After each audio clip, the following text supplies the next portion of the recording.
after business. Cryptocurrency, the good, the bad, and the ugly.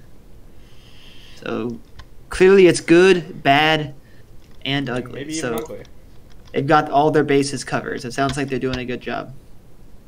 All right. Would anyone like to volunteer to give a quick recap? We didn't do too much last session.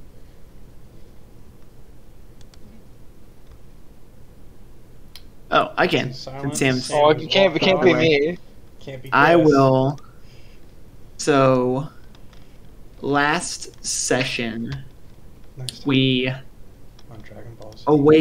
awokened, I believe, within the Profaci manor, and had a early morning meeting with him where he basically needed an answer from us on if we would be involved in his plot to basically bring new leadership or order to Kirkwall.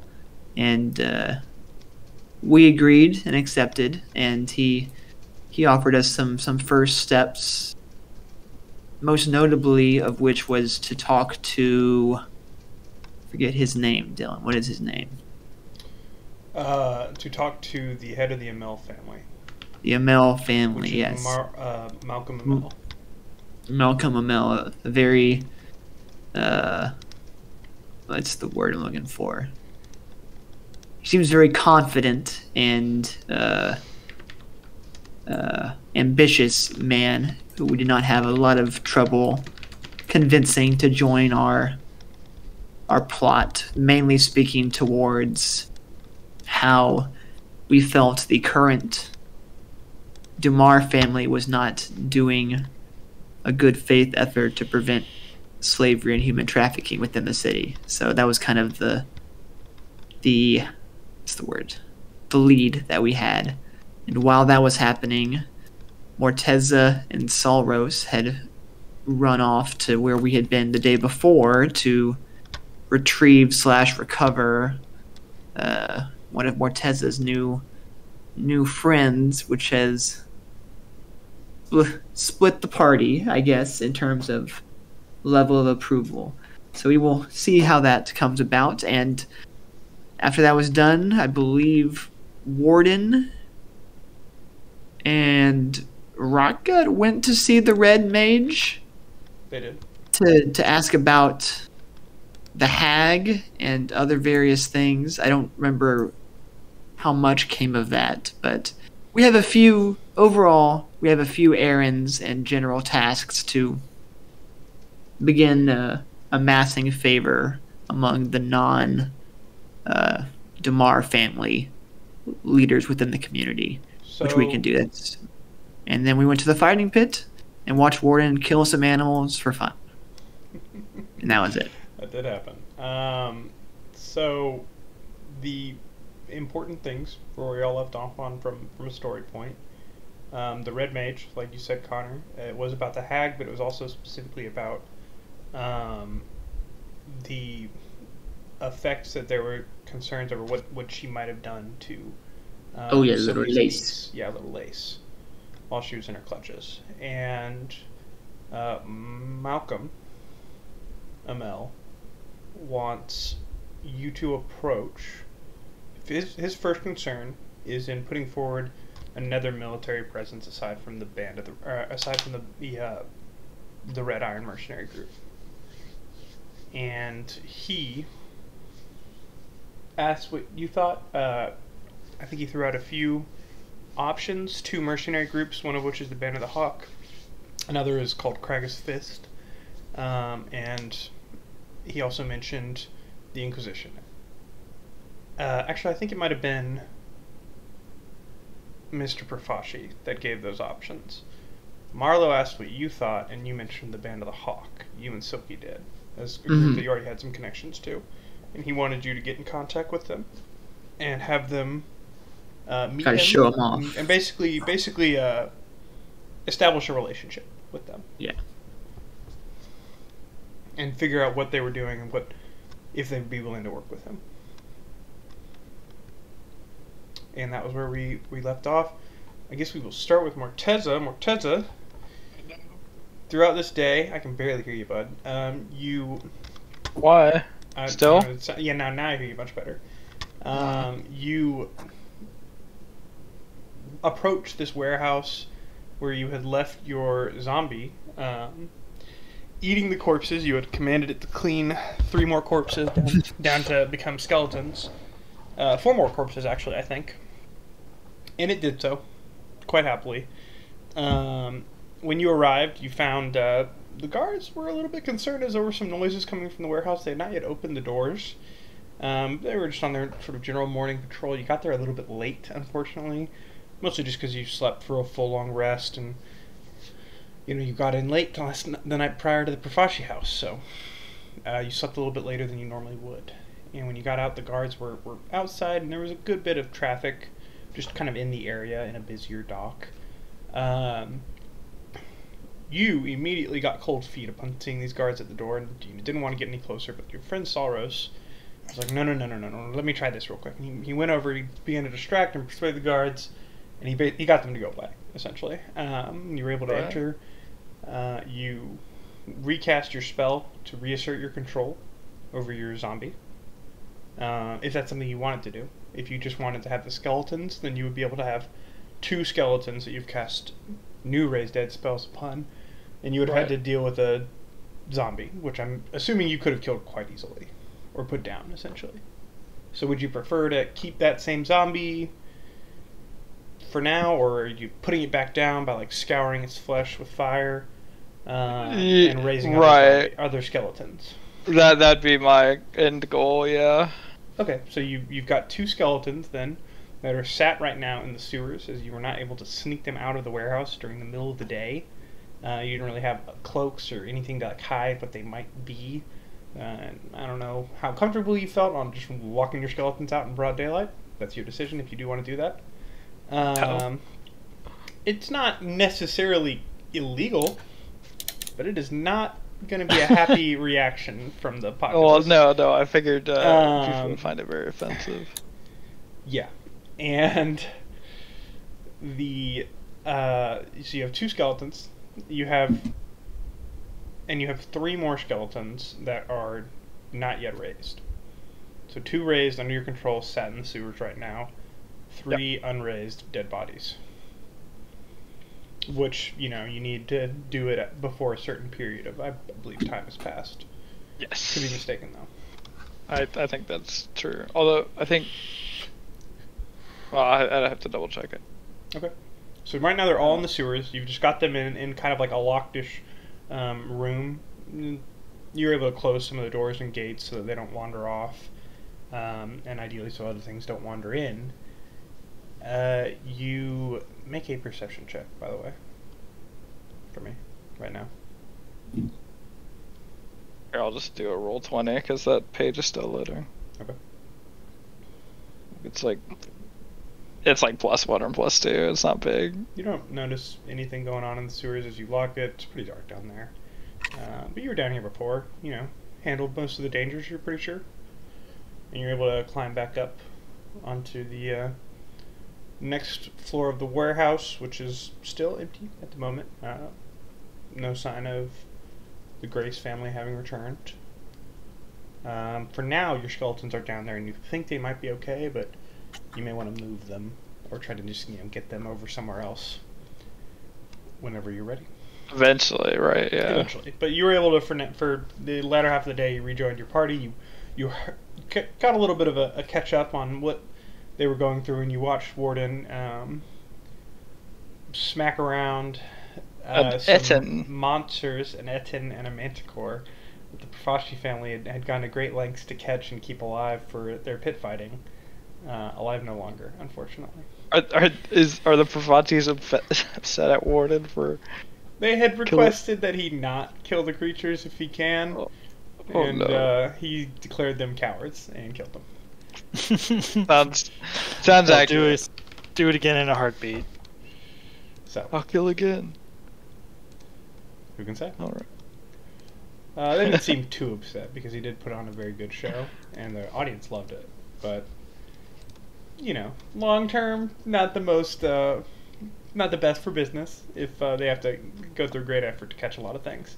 And they got to pay him money for doing it. They do. He made 80 gold for his work in the tavern, or work in the under tavern fighting pits. And rest assured, the Profashi's likely made a good bit more than that from the betting and the populace there to watch. So, with that, you all were able to go back to the Profashi state where you were sleeping still, checking on Silky's family, who are resting up. The Profashis give you just like a little light update that, I think they'll be ready to travel in about probably 5 to 6 days, while they're regaining strength earlier if you felt like you had to rush for some reason.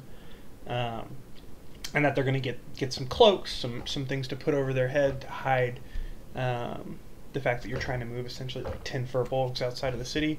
Furbolgs not being, illegal or necessarily unheard of, but they're rare, and it would draw a lot of eyes to move them with that big of a group.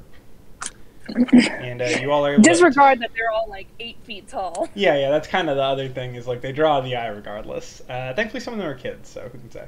Yeah, but they can all, yeah.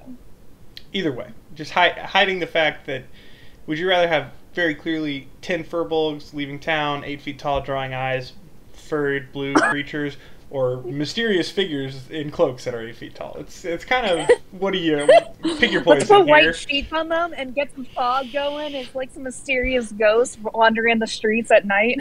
Eliza thinks that's a hilarious idea. Mr. Profashi at this point exits the room. A new Kirkwall myth. You all are able to take long rest, and it is the next day. Your tasks as you stand before him are determining what kind of deal could be struck with the Band of the Hawk. You could still go back and visit the Red Mage, and then any downtime, any little errands that y'all want to try to do for the next few days before your Silky's family is ready to travel is also available to you. What are y'all doing? Well, one other tree we haven't barked up yet would be going to the Mr. Blurry, whatever, Ugly Harpy Inn owner. What's his name? The Udona, Mr. Udona. That is, Brian Udona. Brian? Yeah. Brian. So, I think last time we were talking about, or yesterday, we were talking about having me and Vinny go over and, present Mr. Udona with the marketing opportunity, pulling out my beautifully carved Ugly Harpy. And then, once we're in negotiations, maybe we can slip in the whole treason idea. Air quotes. So Get the claws in them first. We can go do that today if anybody wants to join. I'll observe. Yeah, I'll come join. In the meantime, I'll have little Vinny, watch over his cousins to make sure, their bonding has cousins, since my useless son just has too small of a urethra to have more of them. Poor man. Is that canon? I've been watching more King of the Hill. It's narrow. Narrow urethra. Narrow urethra. Got no ass either. Okay, that's fine. That works. Alright, so you want to look for Brian Udona? Yeah, let's send a messenger or something. Send a runner. Certainly. So, you're asking around, able to pretty easily find Ricky, who's also staying in the same manor, and he'll let you know, if you want us to put you in touch with Bryant, we could do that pretty easily. Do you want to try to get in touch with him through our name, or just on your own merits? I think how strong are you the gonna record. Their name. How strong are you gonna be going here with the treason right off the bat? Is what I'm wondering. Not at all. I think we want to keep this off the record at first. Just on a business deal, and if he's receptive, then bring it up. But we're meeting as fans of the Ugly Harpy establishment. Right. Because we have all this merchandise. Because I have a... I have a shirt that I got from Dodd, or did he gave me something that I was like, is that for sale? And he was like, it could be. Yeah. What was it, like was- a shirt he was a shirt. making? Yes, it was a shirt. Okay, I will wear the shirt to the meeting then. Love your merch, man. Big Okay, fan. That's great. Ricky is happy to help you set up a meeting. Since along the runner, and since you've specified that you're going to keep it just business and try to build a relationship first, he uses his name to and the name of the Profaci family to ensure that it gets a faster response. And you do get a note back that he would be available to meet either for lunch or dinner, as you prefer. This takes about dinner's more of a about classic, 2 hours, so it's about 10 o'clock at this point. Yeah. It would be like a late lunch, circa 12:30 to 1, or dinner like 7 or 8. I'd say something less formal, right, Rocket? You don't want to waste too much of his time. Well, if it's at night, it's more appropriate to get him drunk, which will more likely get him to say yes. That's true. I don't even know what we want to get him to say yes to. Just we have a little trinket, and I'm hoping that the trinket will just spark. What is the term? Spark joy of sorts, right? And then he will just see it and be like, "Wow, I've never considered something like this," and then immediately take us into his ugly embrace. Can I see the trinket? Have we seen it yet? I handed over. I'm pretty impressed with it. Yeah, you're gonna want to get him drunk for this. Hey now, don't you want to hear Dylan describe it? It's did recently, correct? It looks like an ugly harpy, that's for certain. It's a little rough around the edges. It's a first model, and it works. The face of the ugly harpy is done fairly well, and the wings work, and you can shift them. But there's scratches and nicks from having to go through the creation of the initial. And I told you this last time, Sam.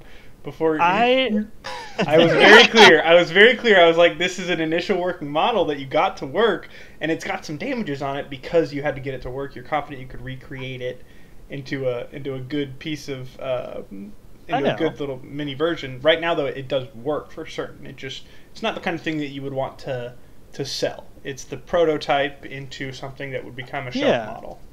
You got to give him the dream. You got to sell.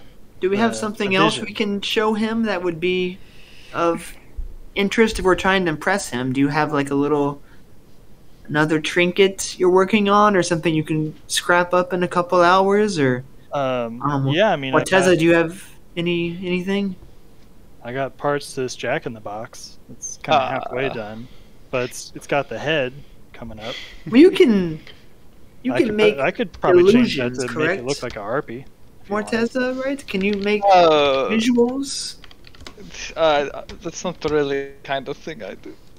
You can't at all? Oh. No, you know who creates things? Saurus. He can That's true. maybe create a functioning... can. I heard he went to the can do College of Creation. Well, that's not the college I went to. You could probably have Salros kind of jazz this up a little bit if you wanted. I think you could probably add a nice spell to it. I've got, most of this Jack in the Box. I could, attach a head to real quick, and I'll need to get a box to put it in, but that's pretty easy. So if you want a second, that's a second one right there. Maybe Sal Rose can come up with some sort of jingle. Yeah. For the ugly harpy. Come up with a little song real quick. I'm not making it up, just so we're clear. I'm pretty sure he could sing another functioning prototype into being. Yeah, we've seen him make stuff before. He swindled that old man out of a potion, I believe, at one time. The only time he's used his main power. I believe so. Yeah. We need to work on that. But yeah. Well, this figurine is what I have to bring to the meeting. So if anybody wants to help me make some more stuff, they're more than welcome to. Or if you want to bring something of your own to this, you're more than welcome to. Let's say we're gonna have dinner with him to give him the most time possible to prepare for this, and let's get to work, everybody. All right. So what is everyone doing, and what do you want Saros doing in particular? Warden is going to probably stand up at this point and be like, "I tire of this," and go back to the pit. Back You to don't the need pit. me for this. Back. The only well- song that comes to mind when I think of Ugly Harpy is like. I'll think of something. You don't have to I'll come up Saros with a sing it. ditty right I have a now little- either, I have a little 'cause tune. it I'll can think of it. be like it'll be in this case a performance check to show that he's skilled in this sort of thing, that he could come up with one, and then you guys can fucking figure out. I'm thinking he'll do like Buddy Holly by Weezer, but like with Ugly Harpy, where it's like instead like da da Buddy Ugly ugly Harpy, harpy. da da Bryant Udona, yeah, like that, something like that. This is Okay. all our favorite place to sleep anyways. I don't know. I'm gonna start working on like weaving like a like instead of a guitar strap, like a ugly harpy like sword axe strap that you can put on, and it just says like ugly harpy. But I do take a closer look at the little figurine and look down at Rockout and go, "This isn't modeled after me, is it?" No, it's got wings. It looks nothing like you. I have to make sure. I mean, you always need some kind of material inspiration, but I changed it up.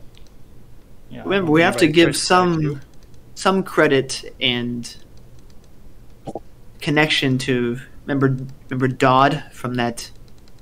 What was that little tiny city we went to? I don't recall, but yeah, we should name drop him for sure, since he seemed like a loyal employee that would back He us up. did seem to support the franchise, Yeah. so I'm okay with that.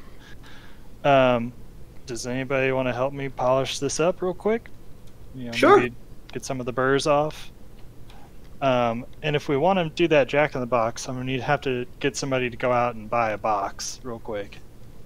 I So- can go purchase a box. All right.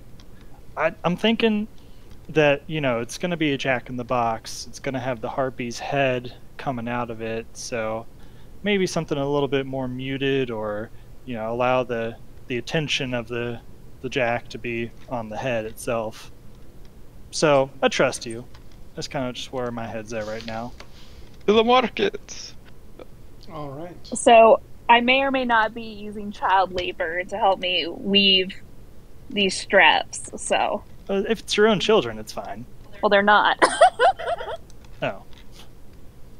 Okay. my siblings' So children. first off, That's enough.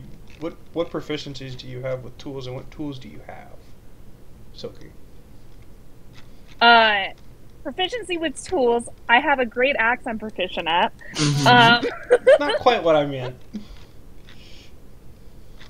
We could probably find a loom around. Yeah, you could It's not- go look, but you don't have one. Is what I'm saying. Not I yet. find a piece of can I just find like a piece of like cloth and write ugly harpy on it? You could certainly do that. Yes. I'm gonna first attempt to find a loom, and probably once I fail, that's gonna be the prototype.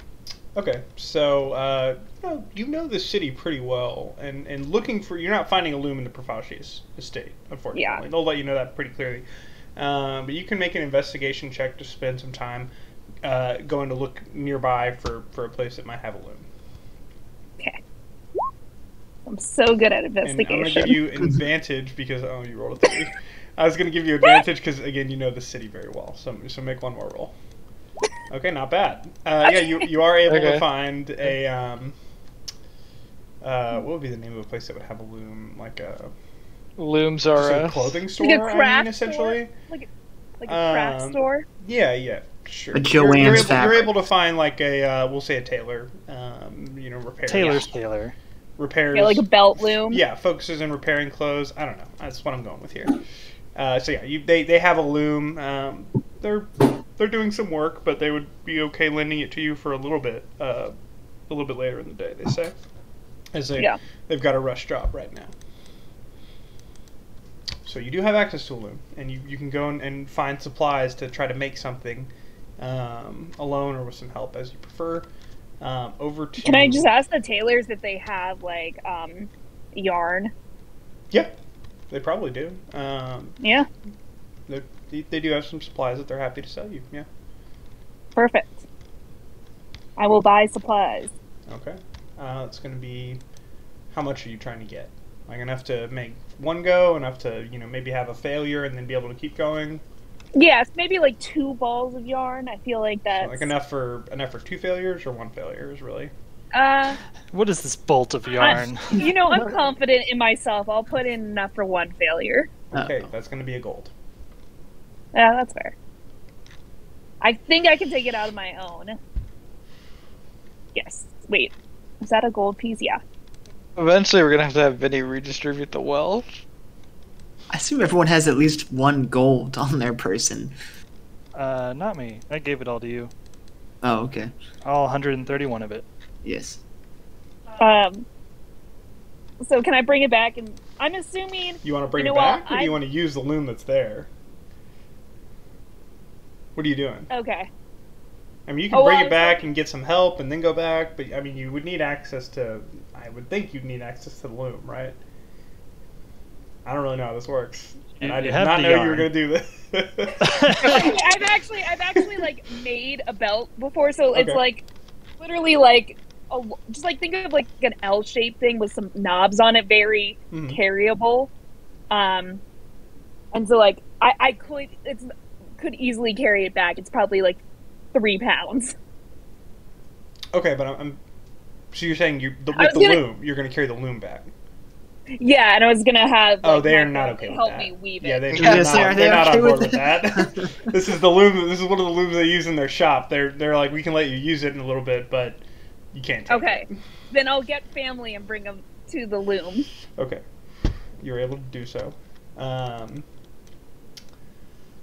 Vinny Jr. is not happy to be hanging out the loomers all day. Yeah, no, he's not loving it. Let's see what kind of... someone's got to babysit. So, you are borrowing weaver's tools to do this. You do not have proficiency with these. Nope. So it is going to be as you and your children begin to they try to help you. I gotta say, I don't know how good do you think furballs are weaving? Okay, I would say like a self-sustaining society, they would be pretty like, good at weaving. That would be the argument that I would accept. Yeah. Yeah, I would say like average to like really good, like they know what they're doing at least. Wait, is Silky's family a self-sustaining society? Yeah, how long have they been in Kirkwall?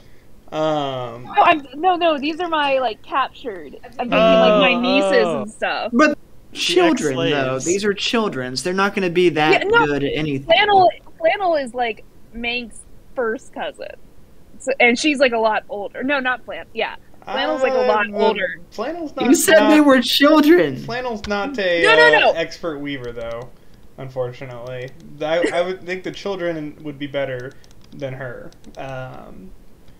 She's never been particularly good at the home ec side of things, and actually very admirable of you. He's just pulling this out. I'm not. I had a backstory in mind for her. She's never been good at this side of things, and she's very admiring of you, Silky, for the prowess you've shown as a warrior, and is actually like trying to stick around and please you essentially, and learn a little bit from you. This is part of the warrior's journey. She's super dejected that you're trying to get her to come and weave stuff right after you rescued her. You can make a dexterity check. Well, and you can add a maybe 1d. The children are better. I brought everyone. You did bring everyone. You can add on this round. You can make a dexterity check, and you can add a 1d6 from the help you're getting. Okay, hang on. Okay, and then... Okay, not bad. It's off to a good start with this first bit. You're taking about 30 minutes or so to start getting it ready, and as you do, the next phase is going to be about adding on a little bit more art to it, and you're going to try to take the Start spelling. yeah. You're starting to need to design and get the words in there and try to make them look, either pretty or appropriately ugly for the ugly harpy as you so desire. You can get one of your family to help you. Who do you choose? Oh, Okay, wait. And I'll give different bonuses for each of them. And you can ask a quick question for what you think they're like. Pull up the PowerPoint. Yeah, wait. I kind of remember who's here. You put all this work into it. You gotta Denim, go with it. Lacey, and then what's the other one's name? Let me pull up your family. So you have Denim, who is a young boy. You have Lacey, who is a young girl, who also just showed that magical power. You have Flan, as you mentioned, and the other one should be Taffy. You have Taffy as well. Okay. And also you have Mick, who's gotten dragged along in all of this. So you got 5 choices in total for who you think is going to be the best to help you with the artistic part of this. I mentioned you, Flan, not the best home magic part, and you've noticed that he's marrying as a warrior. Denim's kind of a young boy, and he's the youngest of the group. He's the by youngest, far. yeah. So you've got who are you choosing? I'm gonna choose Lacey and tell her to use some of her magic to help us weave. Okay. Convinced that that's gonna help us. Okay. So you're gonna ask her to try to tap into her magic. Yes. Okay. Who would have thought this is how this would happen? Roll. Hang on 1 second. I gotta think about what happens here. Just a random D100 table. Yeah. Just with absurd Just outcomes. roll a She's about to D100. potentially wild magic surge. Wild magic. She turns into a goat. Okay. Like, here you go. We're gonna work on this together. We need it to be extra special. So maybe you can use some extra magic magic to help us. Roll a D100. As she tries to pull into her magic abilities, roll a D100. A 2. That's No, a it's- D6. No. 72. 72. It's a 72. 72. Okay, it's above average. Oh, yeah. It's a It's a C C. minus. We're making degrees out So, as you begin to work,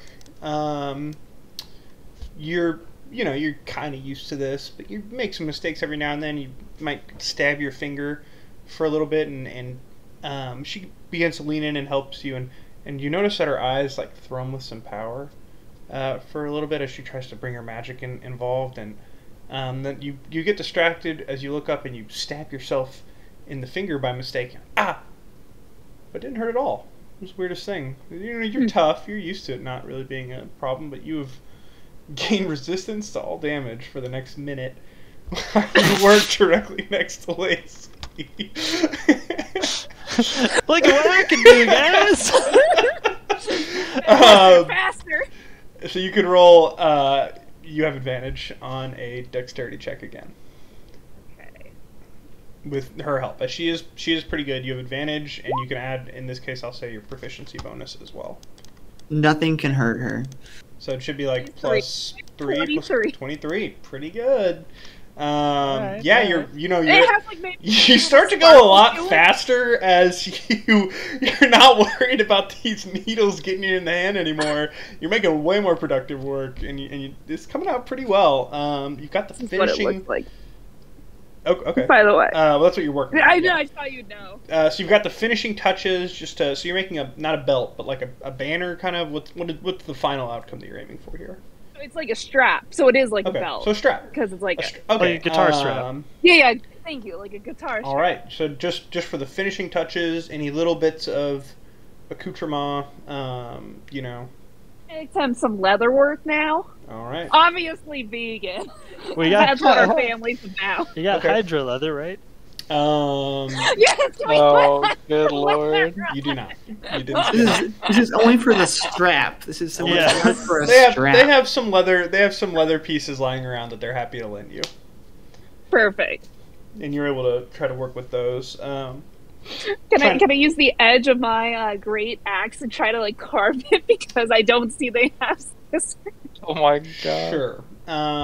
Close shave with the axe. Dylan, I hope you're enjoying this and I'm not making it. No, painful. I'm loving it. Make one dexterity check. One last time. I didn't want them all to be dexterity checks, but this one feels like it should be for the axe. With or Yeah, without for sure. With or without what? advantage. No advantage on this one. Okay. Unless Well, you're I asking one of the children to hold the axe. Oh my god. It would be disastrous. Between my thighs. So it doesn't go too badly. It doesn't look good. It does not look good. But as you pull it away and you're like holding the axe back, you've kind of forgotten, I guess, that your axe can light on fire. And you whip it away fast as you make a wrong cut and it flares up behind you and you're like, oh fuck, I'm really glad I didn't start burning the leather while you were cutting it. It doesn't look great, unfortunately, the cuts that you've made, but it's not on fire and it's salvageable in that you can still put it on the strap. Yeah, it's just like, the end, so like it's fine. Yeah. The part is you can see Ugly Harpy written on it. There you go. Yeah, you have a strap. The portion that matters, the visible part, it looks pretty good. You got some good help from Lace. Turned out well. Was done in a good manner of time. It did take you about 4 hours of work all told. What is the strap for? But Merchandising. the leather portion in the back looks kind of like shit. But if you can keep that in the back, nobody's gonna see. So. And the whole time I'm explaining them why, like, sometimes you have to do dumb shit to get money. Oh yeah, big time. And I wrongly explain what merchandising is. What do you tell them? Why are we here today, children? I tell them, I don't know what the wrong definition of merchandising. I tell them we're just selling them stuff to give us money. And this is like a one-time deal. Like, that's why we have to make it look so nice, is because they're going to try to sell it, not knowing that the point is to mass produce and what a prototype is. Okay. That's fine. One shot, one opportunity. So, what is everyone else doing as we move away from Silky's work, which is going to take pretty much half the day? It'll be ready a little few hours before the dinner. I take the kids out to ice cream after. I went to the markets to look for a box. So you're able to go to the market and specifications. you collect some tinkering items that could essentially be used to do a little bit more work on, and also a box that fits the size. For the cost of your items,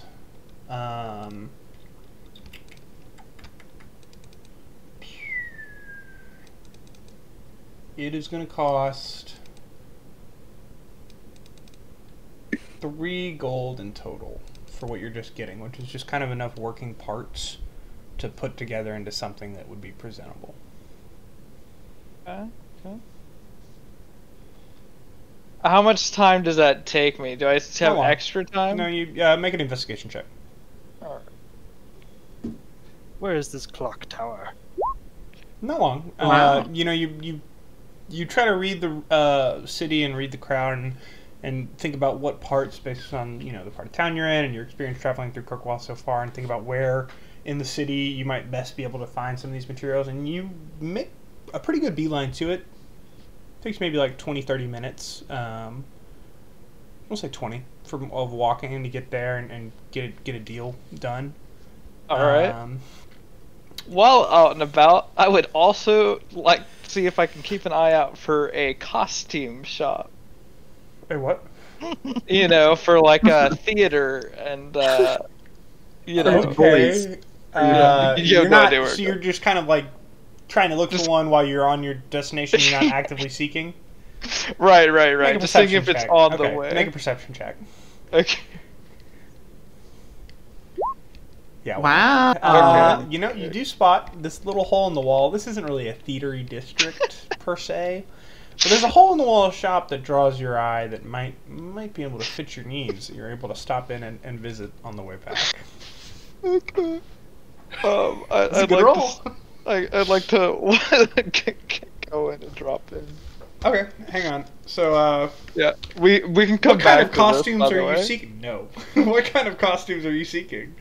Oh well, I'm presenting it to the shopkeeper, or presenting it to you as the DM. Okay. So this is, as you walk in, you're in a small store, and it essentially what it is it is the kind of like shitty hand-down, second-hand store for people for the theater, right? So this is all sorts of little patched-up costumes. Not the wealthy parts of town theater, by the way, mind you. You're not in the best part of town. Profachis have a wonderful estate, but most of their work and their place, which is near the walls of the city, not in wealthy neighborhood per se. It's well protected, but it's out in the shitty, poorer industrial parts of the city. And you're able to find this theater shop which serves the type of people there that are interested in performing and also keeps in mind its audience. So it's kind of busted up. You find a few costumes that are just out and on display. Go ahead and roll. Hang on, I'm just picking out some weird ideas. Roll a few d20s for me. Alright. Jesus Christ. Oh. Okay. I'm gonna copy and Just paste roll it. three d20s for me. Okay. Okay. So the first one you find is, it must have been for some strange theater of where they were focusing on like a hellhound of some sort, but it's not very good hellhound. It's more of like a dullish brown, not a black, big nose and spotted, maybe more like, if anything, a common dog. But who would have a dog costume, really?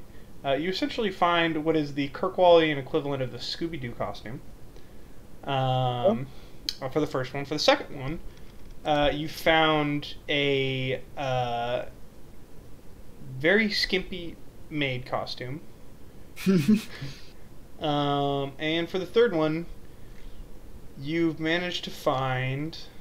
what's like a good local Kirkwall? Maybe like what an seems old to be guard's kind of like a costume? racist exaggeration of what they think elves would look like with the mask and huge ears. Aside from that, there are some other kind of costumes you can see that are in line for the city. You see like some dragon costumes from the Platinum Dragon. Not really seeing the best time. You see some examples of what you think might be Sarah Silverbow. You see some exaggerated chubby orcs. You're not sure what's going on there, but there's like something in the stomach that makes it bulge out. It's interesting how they keep it out there in the costume. Yeah, a nobleman's attire costume as well. What, if anything, are you looking to buy? Where's the shopkeeper? Let me. Hello. Hello. I must ask, why Yes? are your orcs so chubby? I mean, have you ever seen a chubby orc? Oh, please, darling, don't get like this with me. It's all what's in fashion. It's what people like. It's what they want to see. The orc getting taken down by a hero, and they want him to be fat, as many of them are. I feel like it would be easy to take down a chubby orc. I feel like it'd be much harder to take down a strong orc. In a true drama, no one wants to see anyone fight an orc. It's boring. Orcs are the villains of comedy, darling. Comedy. That's why they're fat. They're big. Much more popular. They want to see the hero stab out at him, and then he rolls over and can't quite roll over, so he has to roll back towards the hero. It's wonderful. It's great fun. Okay. Interesting. I've just been seeing a lot of these costumes and toys of fat orcs, but I've never seen a fat orc. But anyway, Oh, I so what do most orcs look like then? I haven't seen too many, you know. I mean, there's some in the city, I get some more. and I guess they're a little bit more burly, now that you mention it. yes, they usually you know, work as mercenaries or menial laborers, you know. Oh. But you know, I've met you know, many a smart orc, but you know, they are naturally blessed with So- a stronger So constitution than most. what do the arms look like? You know, they burn. They have two of them. They have two of them. Oh, And, why not? I just mean, you know, how big are they? you know, on average, actually, it's less than two, because you know sometimes you have a one-armed orc. So Well, that's downright Tried diabolical. by Margot. Who's Margo? going around cutting off all these handsome orc arms? well, I think they serve as mercenaries and personal guards. So you know, it's a Well, it's it comes don't you with be doing it then, you know? You keep these orc arms safe. We should start a well- petition. perhaps maybe somebody will make a play bringing More up orcs, more awareness. arms. awareness to this. You've given am me a also- wonderful idea. I will work on a costume of the biggest, buffest orc you've ever seen. Oh, excellent. You know, true to form. I have need of I'm doing a play with you know, some musical, you know, aspects to it, but you know, I need costumes for some of the extras. You know, not non-speaking roles, but they need to look true to form of you know, priests. You know, of Oh. Okay. wait, out of character. Dylan, what do priests of silence look like? I would imagine they're pretty Yeah. like dour. So the one that you maybe saw and might have just heard Warden describe had a mask that covered her eyes, seemingly permanently affixed there. She was in a long black dress and had fairly pale gray skin. Now that's not to say that, you know, you can't worship the god of death and choose to dress in bright yellow sunshine. There's not really a strict code. But specifically the biggest and the most popular sort of church and order that many would seek to train at tends to be pretty dark and is normally going to be covering their eyes or their ears or in some way depriving themselves of their senses. Right. So they wear a mask, kind of deal. Yes. They wouldn't necessarily have a hood, but they would have a mask. Right. But a hood, you know, would be for extras, you know. They don't necessarily need any attention drawn to them. Right. Yeah, you've got some ugly people in the back that you want to hide them. You know, we've all had Well, actors like that. Well, we don't want to, you know, distract from the good-looking main actors, you know. So. I understand. Of course. All right. You know, I don't have anything specifically for a priest of silence, but you know, kind of like a old friar or an abbot with a hood, you know, and a smock kind of thing. I Excellent. can get something like that. Yeah, and he's able to bring out pretty much what you're asking for. It's in a little bit of disrepair. There's, you know, patches on it. Looks like it got dropped in the mud in the back. All right. Or somebody was sick on it, and that used to be the front. It's hard to tell, but it doesn't look like it's in the best of conditions, and he's happy to let it go for 5 silver. That's fine. Would you be able to make more? Of this exact thing? Or, I mean, you know, you'd like some variation in your extras, surely.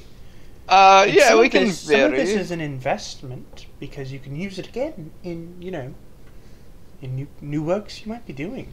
Yes, very versatile, this costume. That's why I like it. Yes, go have fun with it.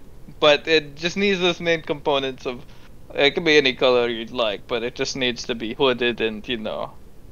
Essentially, Cover. you want 5 disguises. Yeah.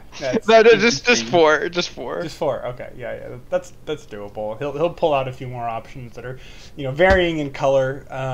You know, you got a white one with kind of red down the bottom. You got a green, essentially dress with a veil that he'll offer you. It's a Excellent. very heavy veil. The Green Bride, excellent. Yeah, you've got a it's kind of a mock piece of armor that covers most of the body. It's very light, not really armor at all. But it looks like kind of like a blue knight's armor with a helmet that can go over it. The green, like a big the bucket, Green Bride, style and helmet. the Blue Knight, excellent, And you've got excellent. the Red Friar is your other one, and The Red he'll Friar. bring out I don't know. We'll say I don't know. What do you want to complete your little style of I like the primary sexy color? outfit. Can I interest you in a skimpy We maid, have- perhaps? Yeah. This is the Slightly more skimpy maid. expensive. One skimpy maid. It's a little revealing, don't you think? Well, it comes with a wonderful pair of pantyhose that fit very snugly. Hmm. Not that I would. We'll make it work. We'll make it work. Okay. You got a pink maid outfit. Power Rangers. with log pantyhose and we'll say Like a cloak. we'll say Like he'll offer kind of like in the long sleeve version for what you're asking, and you can get a wig? essentially a yeah, you can get a wig. Yeah, you get a wig too. There you go. Those are the 4 costumes you bought. How much is it gonna run me? Not much. This is the secondhand store. It's only like it's the most expensive one was the maid or out one and last, and it's still only coming out to 2.5 gold, so 25 silver. All right, okay. You can go to somebody else now. My chores are done. Chris, what is this for? What do you think? He's gonna dress up as skeletons. Oh, you don't actually know? Yeah. One of them's gonna be a pink maid, apparently. Fuck yeah. Rocket, stop ogling the skeleton. I would never. The body structure is just so impressive when you look at it from this angle. You are able to return to the mansion, having run your errands. And I'm sorry, before you go. Oh, well, what troupe are you going to be performing with? You know, what's the play? I may have to stop by and see. Can't wait to see the maid and the extras. The Harpies. Ooh, scandalous name. But this is not an improv guy. Where will you be performing? On the road, we have a patron that the means we spread his good taste around. Oh, make a deception check.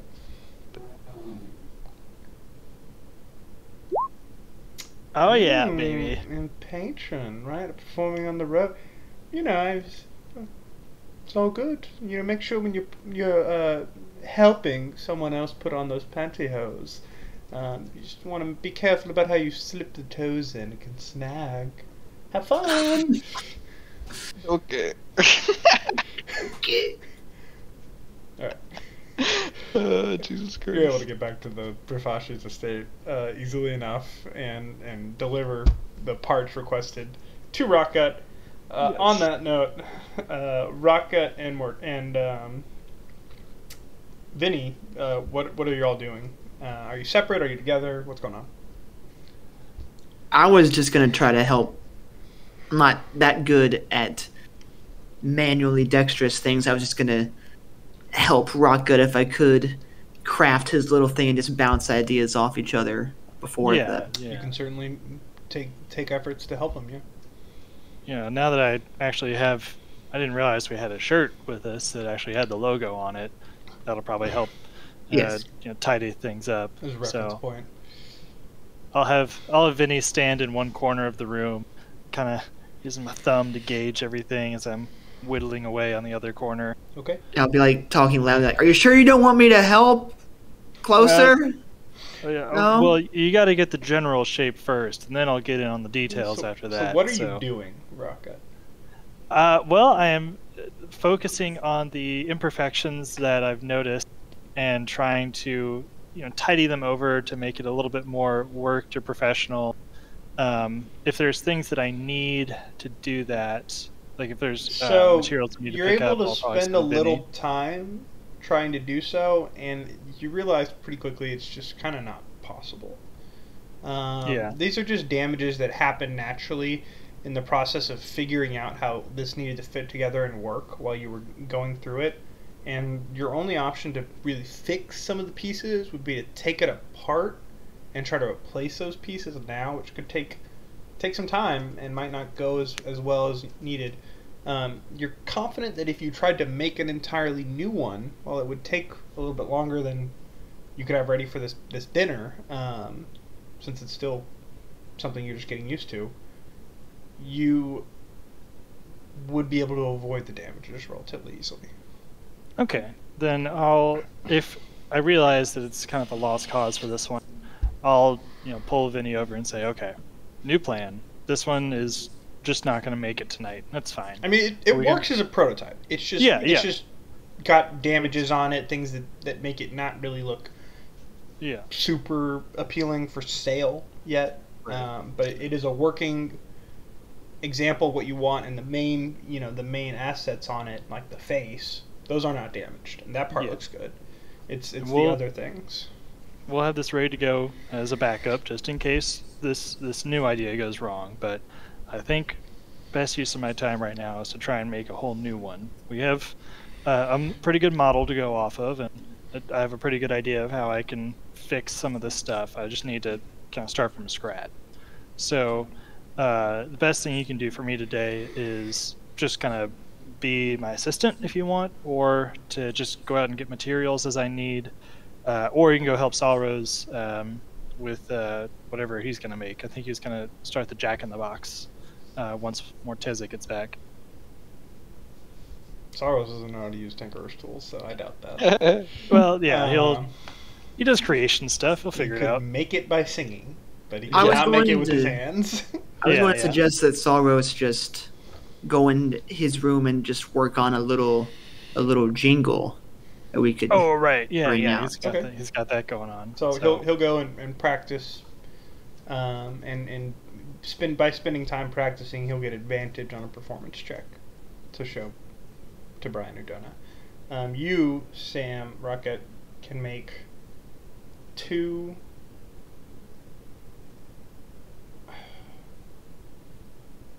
Yeah, I'm gonna give you 3 separate rolls for your Tinkerer's tools with your proficiency. It is going to be hard to do it in time for this dinner, but you are making a new one from scratch. Go ahead and make your first roll. You have advantage while you are shaping the skull and the look of some of the pieces while being able to stare at Vinny and get some of his help.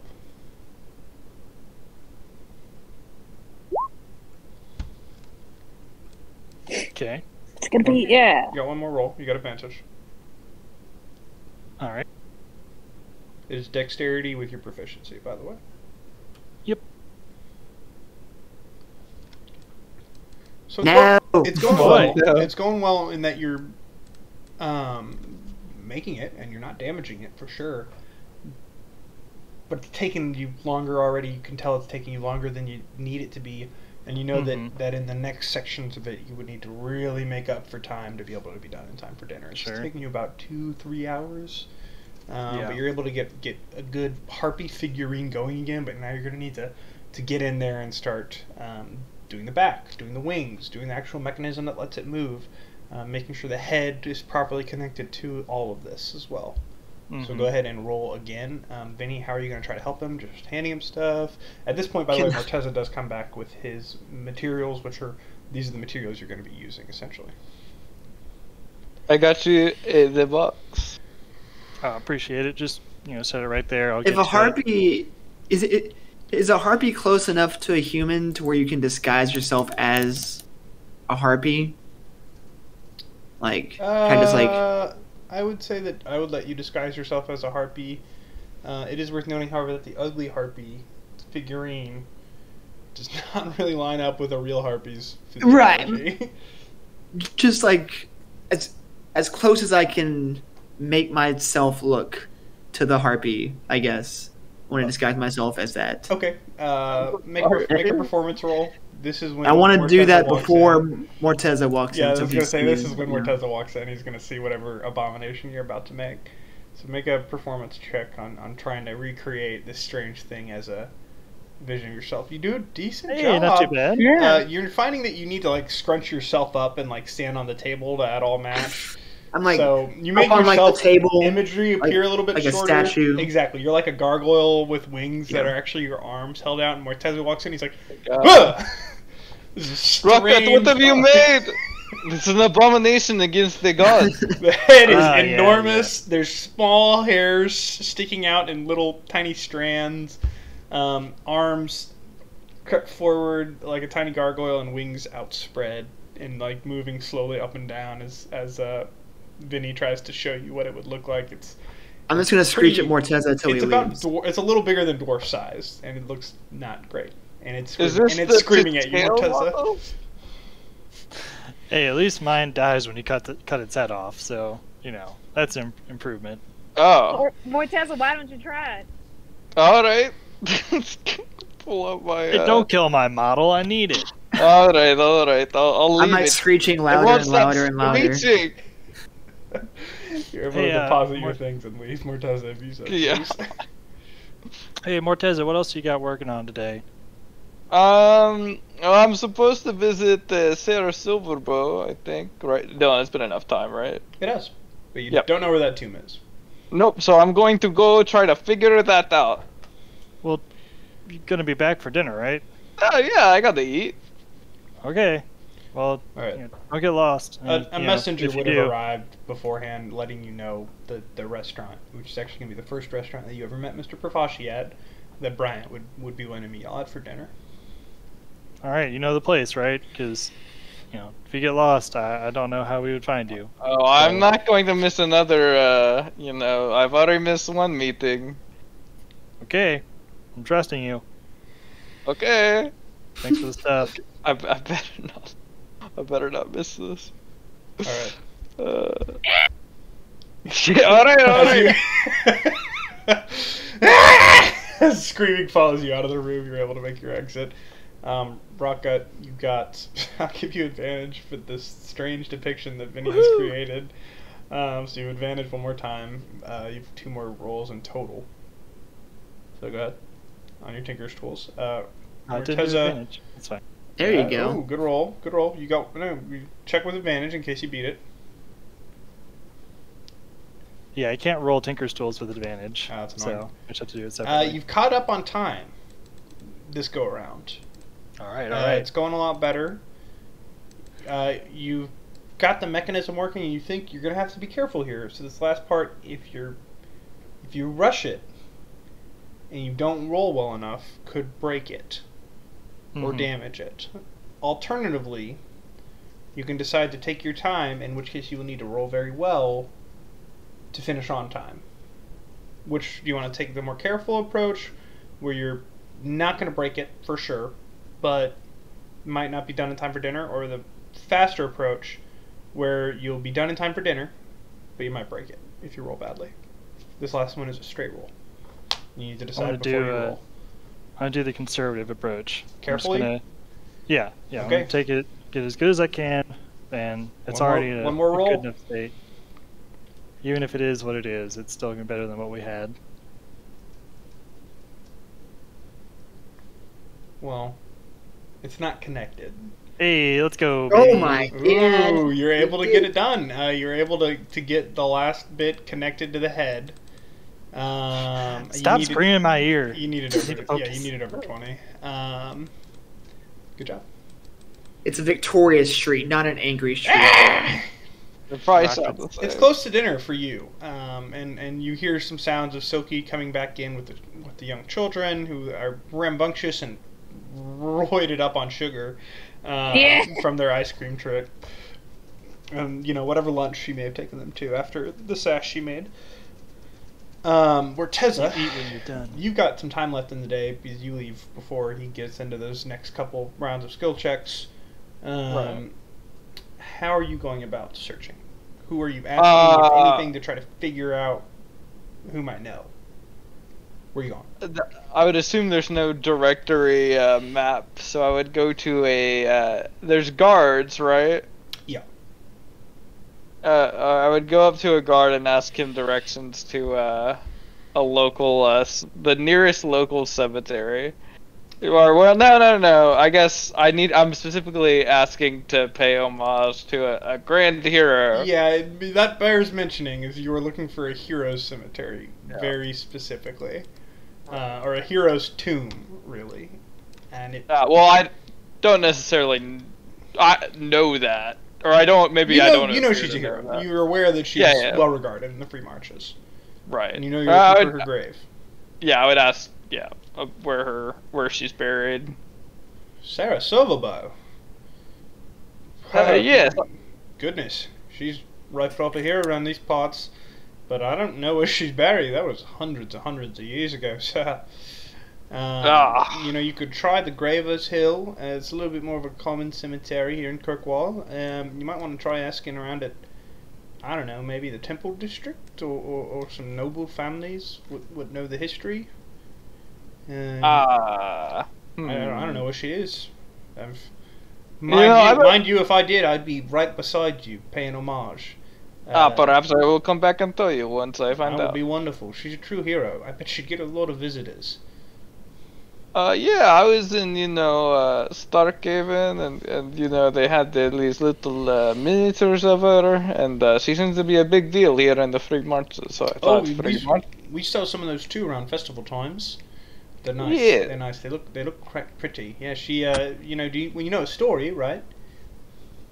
No, I am not from the free marches. What is the story? Oh, well, no, she's actually a young little half-elf, right? And she rose up out of slavery, and she was the one that, while, Eberron was going through sort of a nasty bit of business with some blights over there that were ravaging their homeland and whatnot, the magisters that were here, they bit down even harder on their slave trade, and she was the one that rallied those slaves and raised them up in rebellion, and she's really the hero that made the free marches, She led, along with her compatriots, a grand war effort and forced Eberron out of the free marches.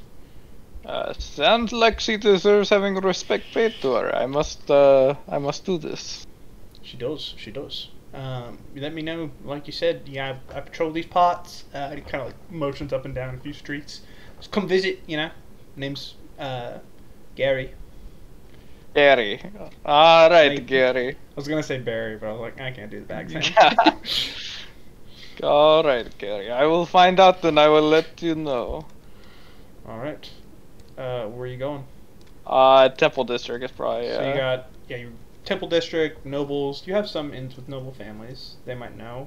Temple District might know. And he just mentioned a common graveyard, or a graveyard that is known to him nearby. So you're going Temple District? Chris? He's frozen now, isn't he? Or am I frozen? No, he's Nope, you're good. He's fucking Oh, frozen. Chris is dead. He's dead. I'm never gonna find Sarah Silverbow. I'll fucking quit. Dylan, I was a little bit surprised you didn't make me do my worst ability check, was intelligence, to make sure I knew how to spell ugly harpy. No. You know how to spell ugly harpy. Come on, don't even ask that. That'd be metagaming. If you tried to misspell, someone else would have stepped in. I didn't even think about that, to be honest. There's no Q. It would have been good, though. You know how to spell, so I mean, Silky's not like illiterate. She's just Not the smartest. she's kind of simple in her way of thinking.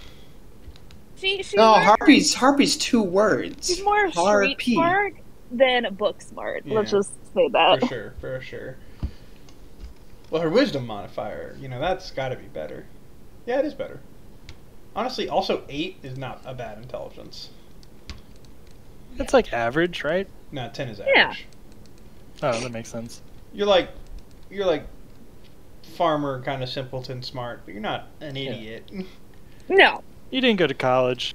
You probably dropped out to farm. But 6 is I dropped 6 and out below to is fight, probably man. stupid, Come but on. You're not stupid. You're just not smart. I mean, Clark went to college, and he's not that. Brutal. Hey. This is being What is he? recorded. I was man. asking where Clark was. I mean, Saros's intelligence is what, a 0, right? Oh, Soros didn't go to college.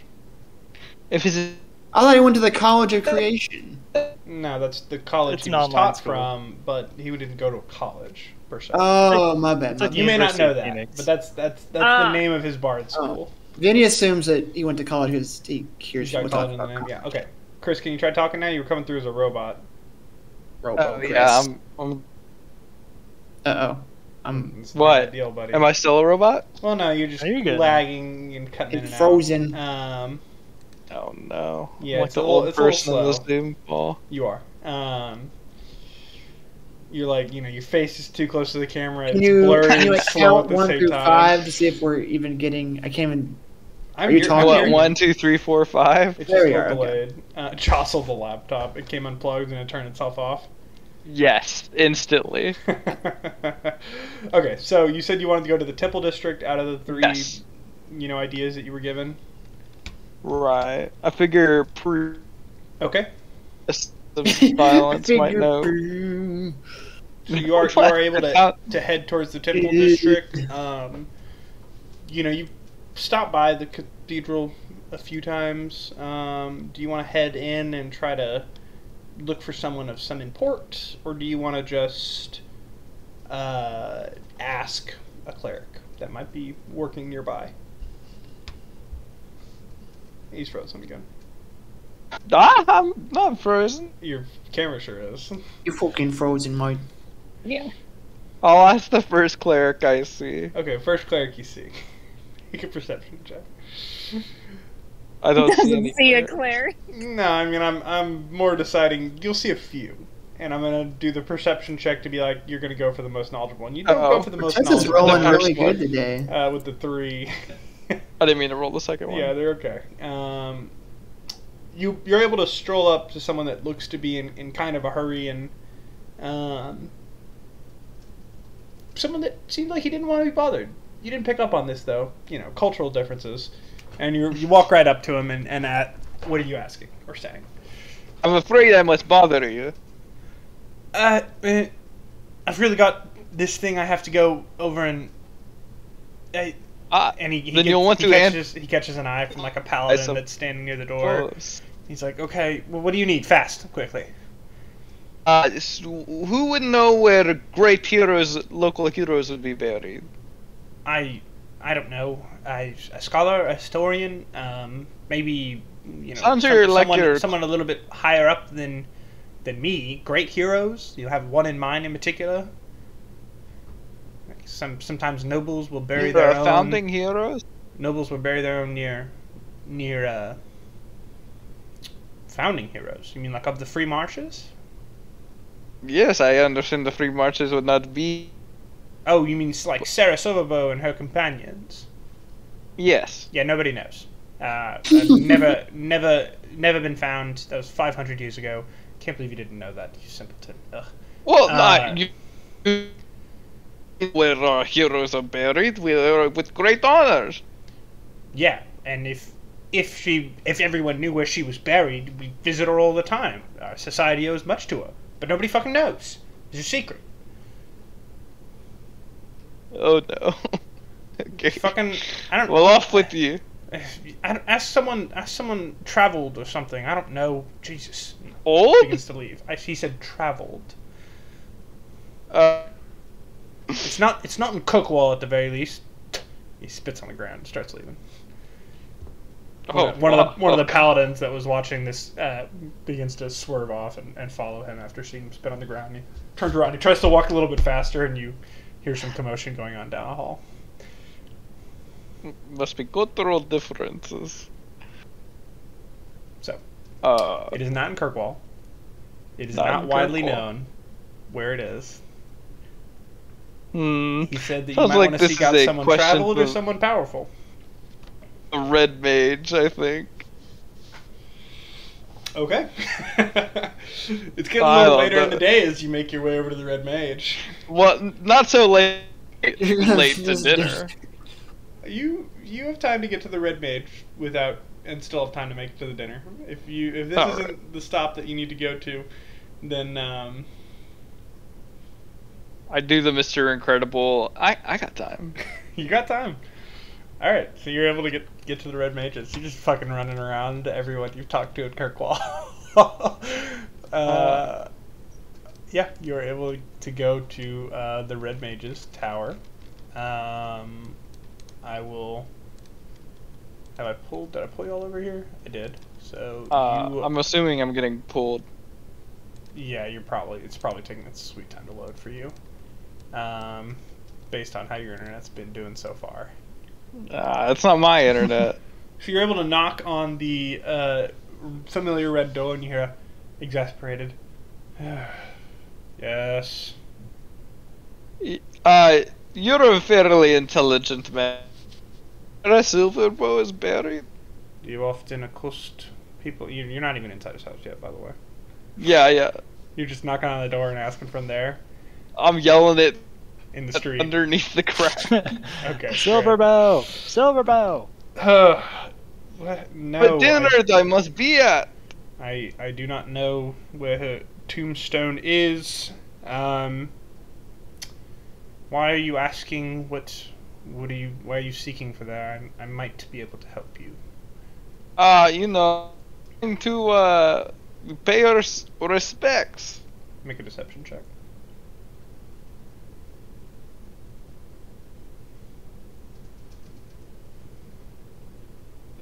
Any second now, it's coming through. Uh-oh. Or 3 of them. As you say that, the door opens and you can see down the hall with the mysterious blackness, and it seems to be inviting you inside. Late for dinner. And I go in. Okay. You are able to enter. You ascend the stairs to his sanctum, where he sits in his chair. He's got his leg propped up, his hands. I can tell you were lying from 3 streets away. Tell me the truth. I wasn't lying yet by then. Why do you... Yeah, you were. You're not paying respect to 3 that to him. Oh, yeah, from 3 streets away? Yeah, fair. Yeah. You're right, you got me. Downstairs. Semantics. You are... There must an be a language interesting, barrier. You are an interesting wizard. You've been interesting places. And I think that I can help you. If you are honest with me. Yeah, well, it just seemed like an easier explanation than I meant. Supposes to be dead, who told me I should go to this grave. Man, you're cutting in and out. I I'm gonna need you to repeat all of that, because you're cutting in and Christ. out, and the details of what you're saying right now are potentially important for me to know. We'll pretend that initially. God damn it. Pretend what? What? You said one last pretend time, dude. I said we can pretend that my initial saying was lost in translation. It was. Yeah, well, Yeah, you're not wrong. I used some idioms that didn't. No, you're literally cutting. Just repeat it. God damn it. No, I know, but I mean the reason why Again. I'm repeating it to the red Sure, whatever. You just repeat it. man. Well, it seemed easier to. God damn it. The person that everybody assumes to be dead told me to go to this grave. I don't even know, but when Okay, I think I got the gist of it that time. all right. So basically, you told him instead it's easier to say that than to say this guy everyone thinks is dead, but you didn't say Hockney's name. No. Told me to go there to find an item at her grave. Yes. Okay. Interesting. Can you elaborate on this person thought dead? Yeah, I think he's some kind of artist or. Make a straight charisma roll. Great charisma. This Christmas saving throw. It's the same thing. I might need a little more than that, but I can give you a lead. Either that or information perhaps on the library that you journeyed through. Yeah, they had some like crazy shades in it, and I believe there were some skeletons I collected. So actually, Did you meet an owner of this library? I met a librarian. Yeah. Did you learn his name? I learned that the librarians in your I didn't hear any of that. fuck. Can you not just join on your phone? Shit. I mean, that's his data. I don't blame him if he doesn't want to do that. No, I just it. Hadn't Although heard I mean you. that'll be using the Wi-Fi too. 1 second. Oh, now I gotta log in. Gotta go to Christ on the cross. As I Christians think say. it seems that you don't have a bit of information that I would want. So we'll call it a favor for a favor, and you will return when you get the chance Yes. to repay That- me. I got a lot of stuff floating around. Very well. After you have visited this grave, I would like to see the item that you collected. I make no claim on it. I merely wish to see it. And perhaps something else in your possession as payment for helping you acquire it. Is that agreeable? Yeah, sounds easy enough. The Band of the Hawk, their leader, stopped by here not long ago, and he had mentioned stopping in at a monastery that contained Sarah's resting place. They would know how to find it. You get a lot of visitors, huh? No, it is only of late that it has increased in frequency. The Band of the Hawk, I'm familiar with their leader, and he is welcome here. Less so with you all, and I must admit at times you and your companions do cause an experience to be somewhat trying. Oh, I bet. Alright. I must go try someone else's patients now. I wish them the best of luck. Oh, they will need it. Not because of me, though. Alright. You're able to make your way across town to the dinner. And that is where we will go to next, unless there's anything anyone else is trying to do beforehand. Vinny, are you changing back? It only Are you lasts for an changing hour. back into- So yeah. Yeah, it's gone. Yeah. Oh, okay. Maybe I'll bust it out again, now that I have practice, but Alright, so just so we're on the same page, we have all this cool stuff to show Mr. Udona. We're trying to partner with him to create merchandise opportunities.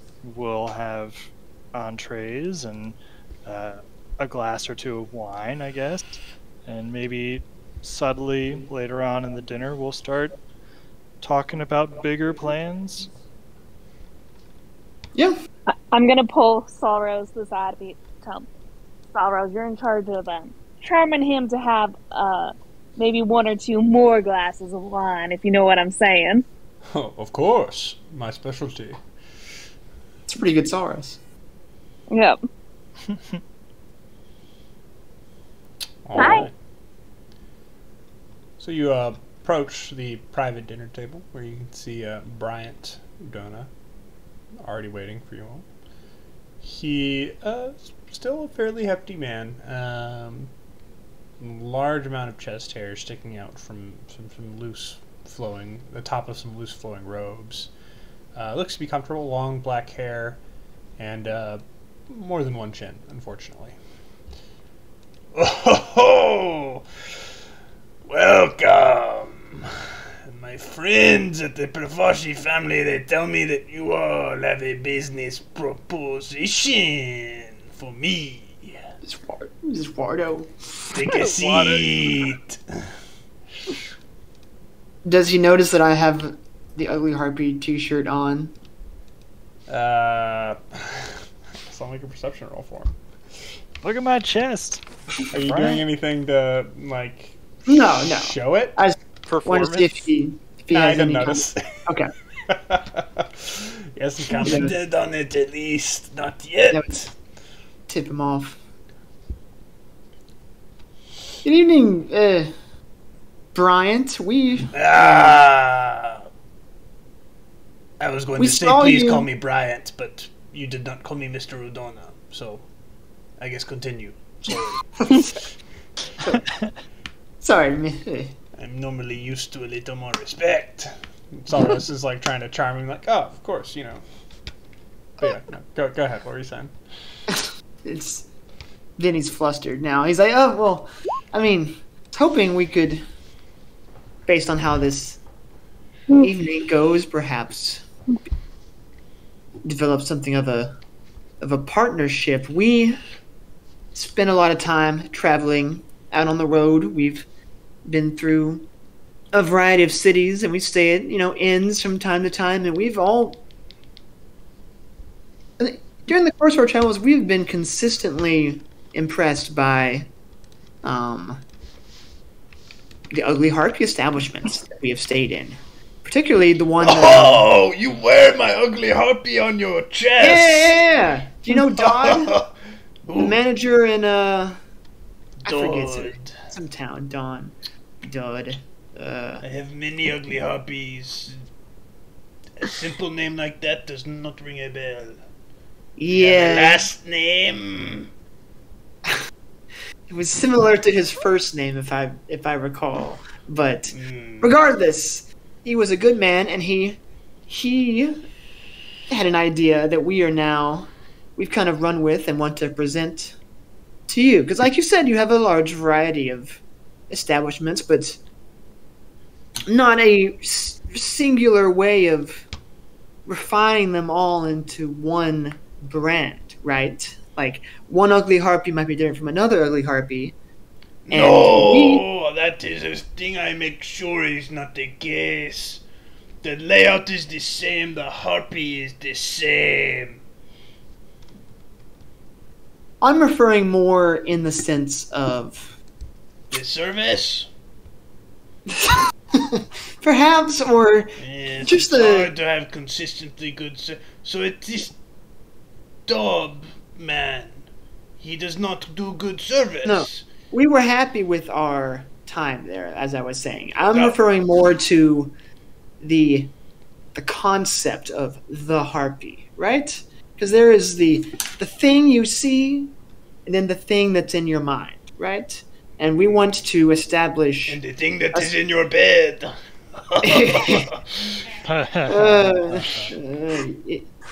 Yeah. And we want something...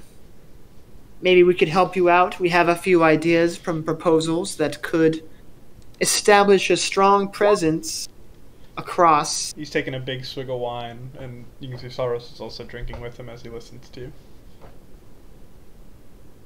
I was more than happy to pay a good amount of money for this shirt from Dot. Dot's a good guy, so he gave it to me for a fair price, but For that shirt, if you were able to sell how much shirts did you like pay this, for that? it was... It is quite ugly, if you forgive my saying so. Well, perhaps, but I believe I paid 5 silver for it. Well, probably more than that. A gold. It had to have been Maybe we at could- least a gold or two. If I could sell shirts like that for a gold. But we have some other things we'd like to show you that perhaps you could distribute to your franchises and sell for more than a hefty price. Because obviously, when I wanted the shirt, right, I have enough shirts. I don't need any more shirts, right? But I wanted this shirt because I felt a connection to the brand and to the little. See how ugly he is? He's so ugly, right? And I think if you have Very ugly. something like that, there's a lot of me's out there. So you mean you want me to sell overpriced shirts and other things so that suckers will buy them when they stay at my inns? Exactly. I'm getting really excited. I'm like, yes, suckers like me who buy stupid stuff. Yes. As you can see, Mr. Udona, we have already proven the concept of your That merchandise is true. doing well. But as my friend Vinny was saying, we could do more than just shirts.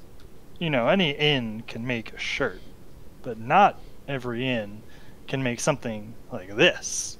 As I pull out the new and improved figurine, It does look show very it good. off, It's pristine. have a little There's handle on the back. only the smallest of marks on it that show any work. I- Barely noticeable except in the most discerning eye. I try to cover it with my thumb as I'm showing it off. There's not a blemish on here, and I think you could fetch a pretty penny if you were to start selling these in your stores. You're gonna look forward, make a sleight of hand check. My best skill. Come on, Rocket. Oh, let's Oh, go! Let's You are go! very careful to show him not only the best parts of the harpy, but making sure that he doesn't even realize that's what you're doing. And he is Mhm. looking pretty impressed. I must say, that is quite a nice little figurine. Thank you. I come from You a. can make more of these? I can make anything you wish, Mr. Udona.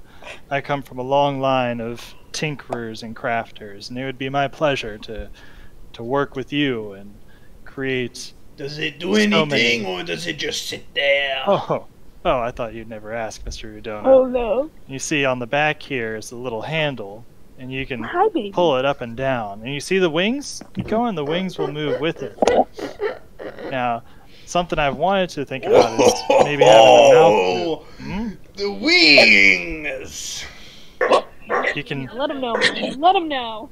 This is a You can nice thing you have gotten there. Oh my god. You can just imagine I think your I could, just imagine your imagine your profits taking flight, just like this figurine.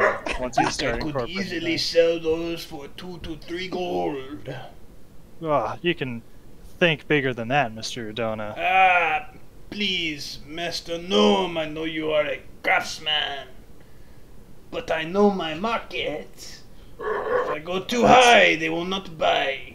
They are poor, That's fair enough. stupid folks that buy shirts and trinkets like these. I But see.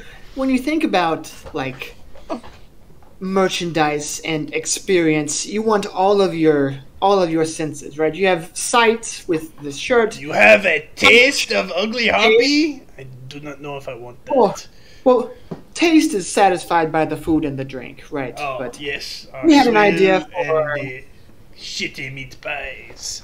we had an idea for sound as well, and I'll point. Oh, to of Saul. course. Oh, here we go. I'm happy to. I'm not doing a ditty, but he'll get a performance roll with advantage because it was what he spent all day on. Oh, it's gonna need it. Thank goodness. Okay. Not bad. It's pretty good. Sorry, I forgot to tune the lute. It's not the worst ditty I have ever heard. I think perhaps you need more time working on it, my tiefling friend. Ooh. But Ooh. I like where your head is at. You all are a smart crowd. And for your beefier crowds, we have a sword / great axe / great weapon strap with the ugly harpy logo. As I hold it, maybe clenching The the leather leather, part. You can also my make a big sleight of paws hand check. over the leather part. You can also make a sleight of hand check. Worst thing. Stop trying to like surreptitiously hide stuff. Then Incredible rolls tonight, everybody. Wow. This is what we've been waiting the whole campaign for.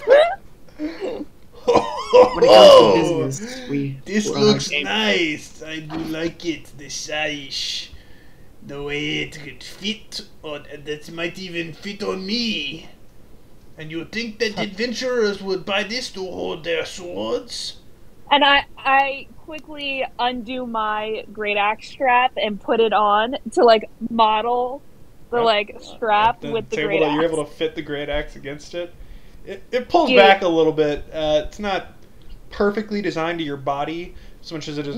It is like an initial. So it doesn't fit ideally for carrying weapon, but it fits. But it looks good. And it does show off the branding, which is the thing he seems to care the most about at the moment. You have come with many ideas. You think that we could monetize all of this? Oh, I know for a fact we'd be able to make an amazing amount of profits together. Interesting. How soon do you think you could get me more of these items? How many more do you need? I think at least 100 of the figurines. Probably a similar amount of the sash. And 200 shorts. I think that can be arranged. Now, we are a pretty small-scale operation at the moment. We are looking to find people who might want to venture some of their capital into our ideas. So, And if we now could we come to the portion of the dinner I knew was coming. You want my money for your plans. I'll let my friend Vinny, my associate Vinny, go over the specifics of the plan. Do we have specifics? Well, yeah, I mean, like you said, this is obviously your, I don't know if there's a word for it, but your property, right? Like your brain's property. So we are simply assisting you in creating something that already exists. So obviously we would do work, but a large amount of the money would remain yours, right? So it would be a partnership of sorts, which we are amenable to, but we would need some assistance in getting the operation running, right?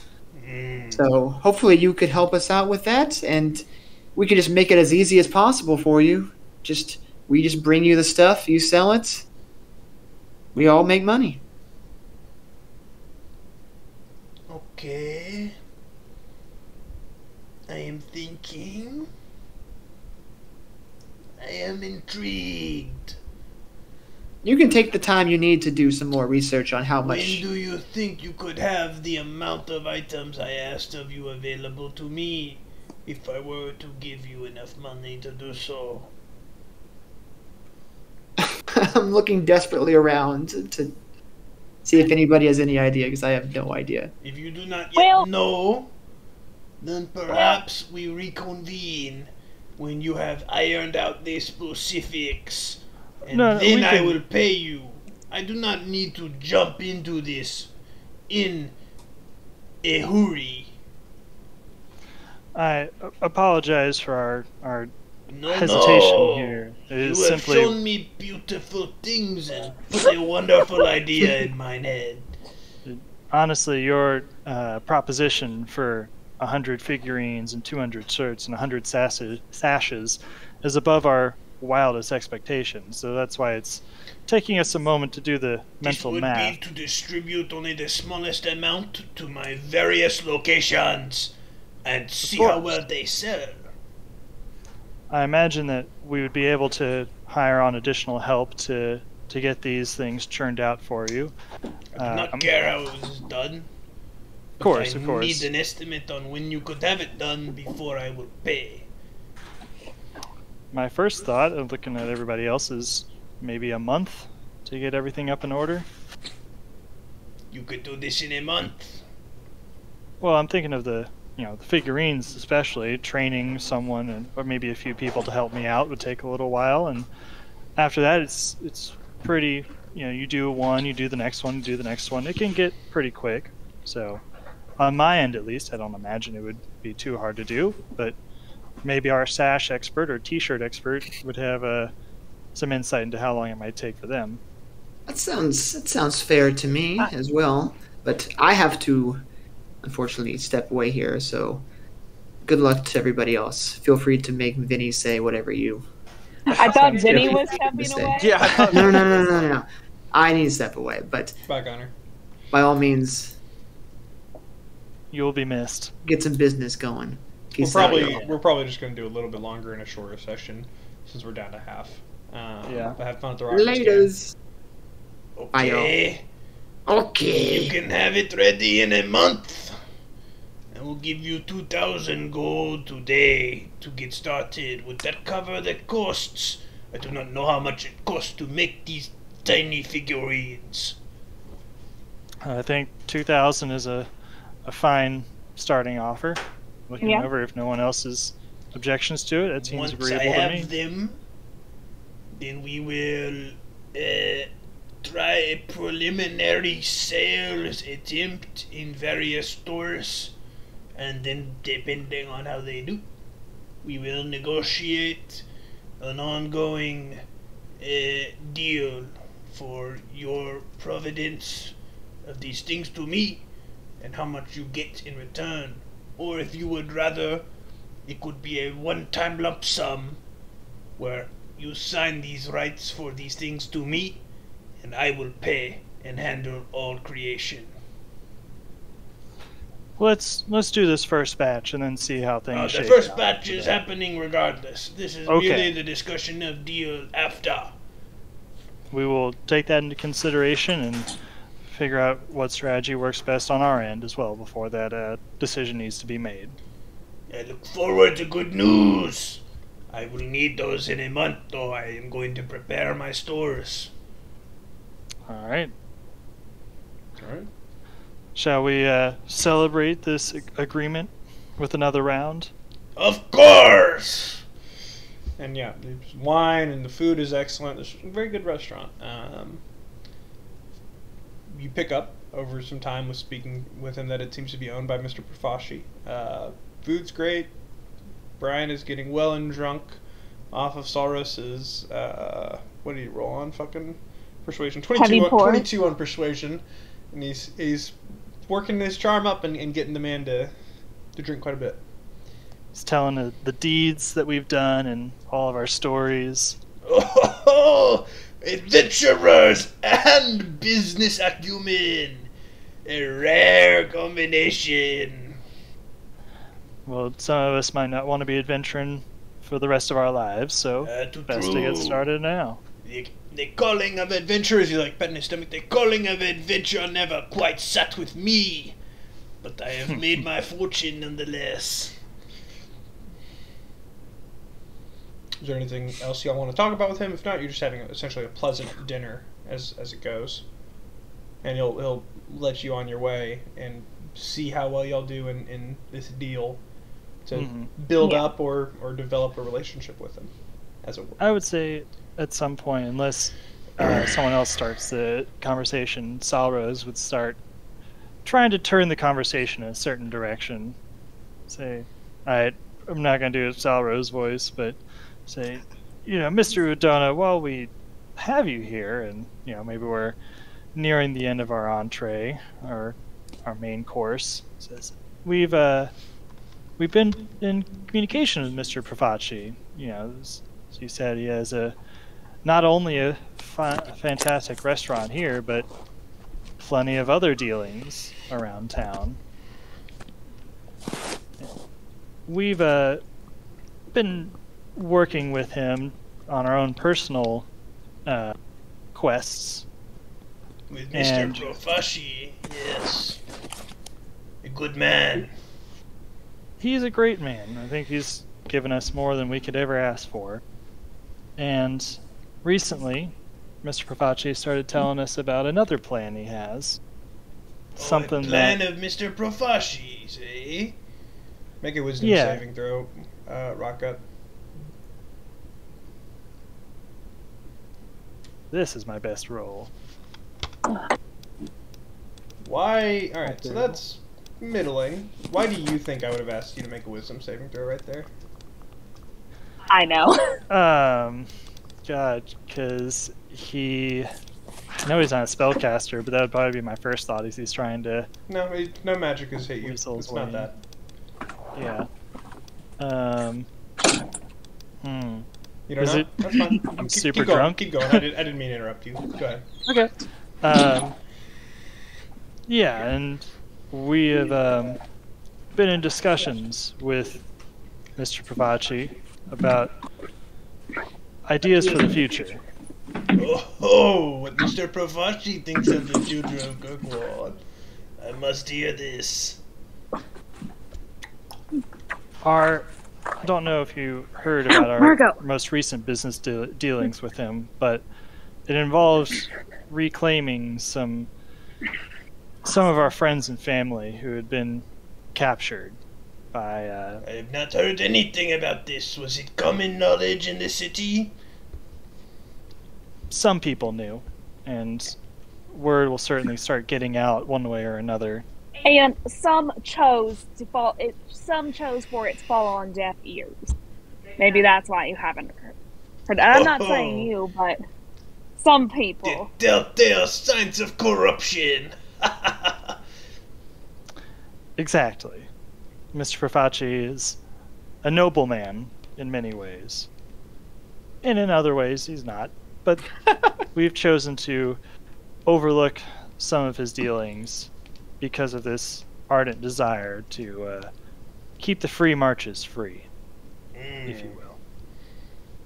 And Wonderful place to live where a man like myself can rise to such a position. I would never see it change. neither would we. We want to keep the free marches how they are. Mr. Profaci, he's been in town a lot longer than us, and so when he gave his idea on the direction the town is heading in and how it's being governed in some ways, we decided to listen. If I do say so myself, I'm the one from here, and there is concerns that some people might not want it to remain the way that you and I know the free marches, one that is free and lets humble people like us rise to greatness. It seems that some want to take power for themselves and change what the city really means to us, just common folk. And we want to preserve the integrity of this great city and the true people who make it run. We've decided to take it upon ourselves to maybe start implementing some direction into the city. Our friend Silky here has informed us of her viewpoints of how things are run, and we're trying to gauge interest. Maybe trying to see if there could be some course corrections that need to be made. Again, this is all very preliminary. He's looking to be quite drunk at this point, by the way. Alright. This is a preliminary process. We're So Mr. asking around. Pravachi wants to change the way the city is run? I wouldn't say that. I would say that we're looking to make some changes after We're looking to maintain how the city is run. after a conversation or two. We've decided to take it upon ourselves to start asking questions. Well, I am happy to help you or Mr. Pravachi, especially as our relationship, it grows fruitful and rich with gold and riches. Now, Bryant, we need one more thing before we head out and leave you to a wonderful night. Our discussions here are, like I said, preliminary. We haven't really broached this very much with many people And really, Came to the right man as one of the first. we're putting our feelers out there. So we trust you, and we know that you will hold that trust in high esteem. If things pan out the way they might, then we'll come back to you and continue this conversation. All we needed to know was where you're sitting at. And it seems like there might be potential in the future. I love the free marches. They shall always remain free. And he yells this part very loud, and you hear a few like cheers from some tables nearby, just like smelling. Hey! Raise of glasses. Just remember, all this talk is between us. Doesn't have to involve anybody else, and we're not trying to wrap anybody else into this right now anyway. So My lips are sealed. Your business, our business, private. all right, I appreciate that. Down. Margot. Oh, And sorry, we'll ma'am. we'll conclude our dinner, I guess, unless anybody else has something to say. This is your show, Rocco. All right. Then, well, I guess we'll head out for the night. All right, you're able to head out, and now you have promised him a pretty significant amount of materials to be delivered that you'll need to sort out what the details of that are going to look like. We got the He said, time for it. I guess you set aside, you're saying a month from now, Yeah. and he would give you 2,000 gold then as you leave to make sure that gets underway. Yeah. Now remember, this is for labor costs and materials. Mm-hmm. No, can't buy anything fancy with it. We're just looking to maybe try and hire some help and get all the stuff back to him in time. It's important to have these relationships, and we'd hate to start off on the wrong foot. I also realized halfway through that I probably shouldn't have mentioned Mr. Profaci, but That was why I had to do the wisdom saving throw. Yeah. I figured fine. that's what it was. And that's what I was trying to like steer the conversation. Like, Yeah, I thought you did a good save, but he definitely remembers Mr. Profaci's name is coming Yeah. up at the start of it. yeah, it was before his last drink. He's drunk, which might help, but We'll see. I think that went pretty well, everybody. I think we did a great job, and no critiques. all right. Hopefully that Dodd fellow gets credit. Yeah, we should probably figure out where That his seems store unlikely was. so far. Yes, very. All right. So you're able to go and head back and go to sleep again. Yeah. Silky, do you think you could recruit some people tomorrow to start working on those sashes? I mean, I just met it with my family. I don't know how we're gonna set up a factory here. Well, I mean, I'm sure there are local shops that could do an order for us. I'll talk to Mike tomorrow to see if he can help us. Sounds great. How'd your errand go earlier, Morteza? I know you stepped out for a while, but... Oh yes, I got the box. I think it went well. Well, didn't you go out again, or did I forget? I was busy all day. Oh yes, the wizard. Hockney told me to find Sarah Silverbow's grave, and well, surprisingly for being a local hero and legend, not anybody in the city knows where she's buried. Dylan, would I know where she's buried? Nope. She's a hero from almost 500 years ago. Her grave is not common knowledge. Huh. They need big structures to put people of note in one place. Like, Huh. Well, that is interesting. You'd think they'd take better care of their local heroes. Seems odd to have one go missing like that. You did hear what he said to you, right, Chris the Red Mage? yes, Okay. I was just making sure that didn't get somehow lost in the lag. Like, he did tell you these people no. probably Horace know. knows. Okay, cool. Yeah. Yeah. Which I'll tell Rocket, you know. Oh, okay. So it's somewhat known. Yeah, but he seems to be the only one.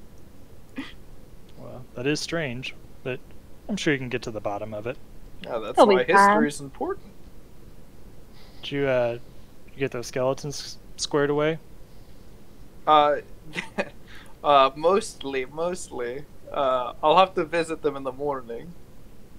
You have to do that every morning. Perhaps. What happens when we leave? We're not going to be here forever, right? Oh, you'll see. I got a bit of a surprise for you. God.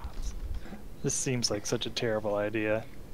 Oh, no. Someone's going to go into the sewers, right? That is where you put them, right? Yes. I mean, someone's got to do maintenance down there at some point, right? Considering the other things you've seen down in the sewers, it doesn't seem that it's a popular destination. It's not where the teenagers go to canoodle. No. Or at least the ones that do, the ones that do don't come back. So it's kind of it's like a it's an evolutionary thing. Situation. Yeah, it's a fucking Darwin of evolution. You don't go into the sewers in Kirkwall if you want to grow to see adulthood. It's just known. God, well, if that's how you want to live your life, I don't understand it, but You will see. I will make you understand eventually. You will see. okay. I look forward to that, Morteza. I guess that's all we can do today, right? We got big plans for the morning. We got to go set up Titans of Industry. Who else can we talk to? Oh, I will talk to Horus. I'll tell you that the number one priority that Mr. Amel had was in regards to the Band of the Hawk and getting him on his side. Yeah. You do have a lot of other options, and I can give you all the names for people that you can Not try to right get now. meetings set up with to get started on, or you could go see what's going on with them. You definitely also will need to get started on your promise now to Mr. Udona to make sure that can get fulfilled. Which, it doesn't really need a factory. It might, in the long term, want a factory. Right. But in the short term, it's a big order. It's something that would be very difficult for you to do, devoting your time for a month. Doable, but it would take a lot of time if it was just you alone. But if you are essentially hiring out a shop and giving them the stuff, it'll just take money. Yeah. That's kind of what I was thinking. 3 figures a day. We can get there. 6 belts a day. That's fine, right? We'll figure it out. Something like that. So yeah, my priority tomorrow would be going to talk to Band of the Hawk. Yeah, it looks like you're up next, Silky. All right. So we're down to half, but we have pretty clear things that y'all would want to do next. Y'all want to just go ahead and play out the next day and then call it? Sure. That's fine by me. Okay. Y'all are able to take a rest. Warden, who gets filled in on how the night went, is like, sounds nice. Back to the pits. And he, Glad I missed Wait. I definitely asked how much money he made. So pit fighting is let me pull up down timing for pit fighting.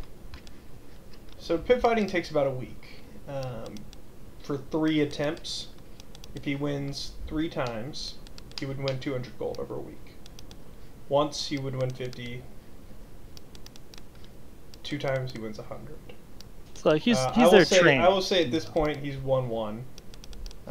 It's kind of like he goes through a series of fights and it's the accumulated reward, but for simplicity's sake it's 1 die. So if someone would like to go on to Warden and roll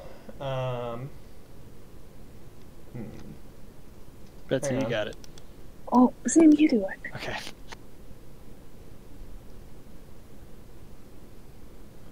makes 3 checks.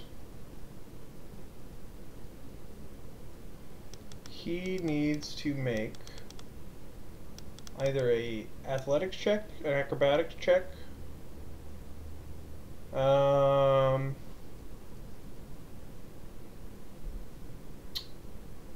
constitution check that has plus, I think, 10, because paladins are D10 to it, correct? Yeah, I think Probably. So a Constitution check that has a separate bonus of +10, or an attack with his weapon. So, 3 options. He has 4 options. Oh, Realistically, acrobatics he doesn't want to do athletics. he doesn't want to do acrobatics. So realistically, he's got Right. athletics, he's got the Constitution check, and he's got a weapon attack. Okay. He has to do each of them separate. He has to do all 3 of those over the course of a week. But you can choose whichever one you want him to do for the first. Okay. For the first one, he'll start with an attack, because that's what Warden would do. Okay. sounds about right. Oh, it feels good. Oh my Of course, Warden fucking crits. Yeah, he beats the DC. He's like, I have won money. He returns home with a bag of 50 gold for his efforts over the last few days. I love it. That you Probably can shares add 25 to of your- it. Sure. I'll just add it directly to his inventory for now, and for simplicity's sake, I'll just tell him he won that, and it's in his inventory. Perfect. Since he seems to be kill wanting to whatever he build was his fighting. own separate wallet, I'll ask him that later. I hope not. He'll be like, well, if I beat the DC by 5 or more, I think I'm gonna kill the thing I'm fighting. Yeah. Um, He'll just be fighting himself by 2 weeks from now. pretty much just shadow boxing to try to show the crowds of Kirkwall a good time. Alright, so what are the rest of y'all doing? I'm gonna go see the Band of the Hawk. Yeah. In the so- morning? So in Yeah. the morning, everyone is going to see the Band of the Hawk. I'm going to send Solros off Yeah. to play music Well, and earn some money. In the early morning, I have to go to the sewers. Okay, so you try to get up This before might- everyone else and go to the sewers. You are able to expend 2 more spell slots. You now have 3 skeletons, 1 body. And are you going to try to disguise those skeletons? Yes, I'll do the red friar, the green bride, and the blue knight. You feed And I'll Michael. hold on to the main one. I'll Okay. save that one for last. Go ahead and make. You know, for simplicity's sake, do you want to bring along Solros, who has skills in disguise kits? Yeah, I'll And make is already Sauros kind of- wake up early. Already kind of involved in this. Yeah. Alright, Okay. Sauros, you know where we're going. No, that's not how I need to do it. How do I do fucking tools? Yeah, he knows where you're going, and he will help out. Use tool. Fuck it. I'll say it's dexterity. He is proficient.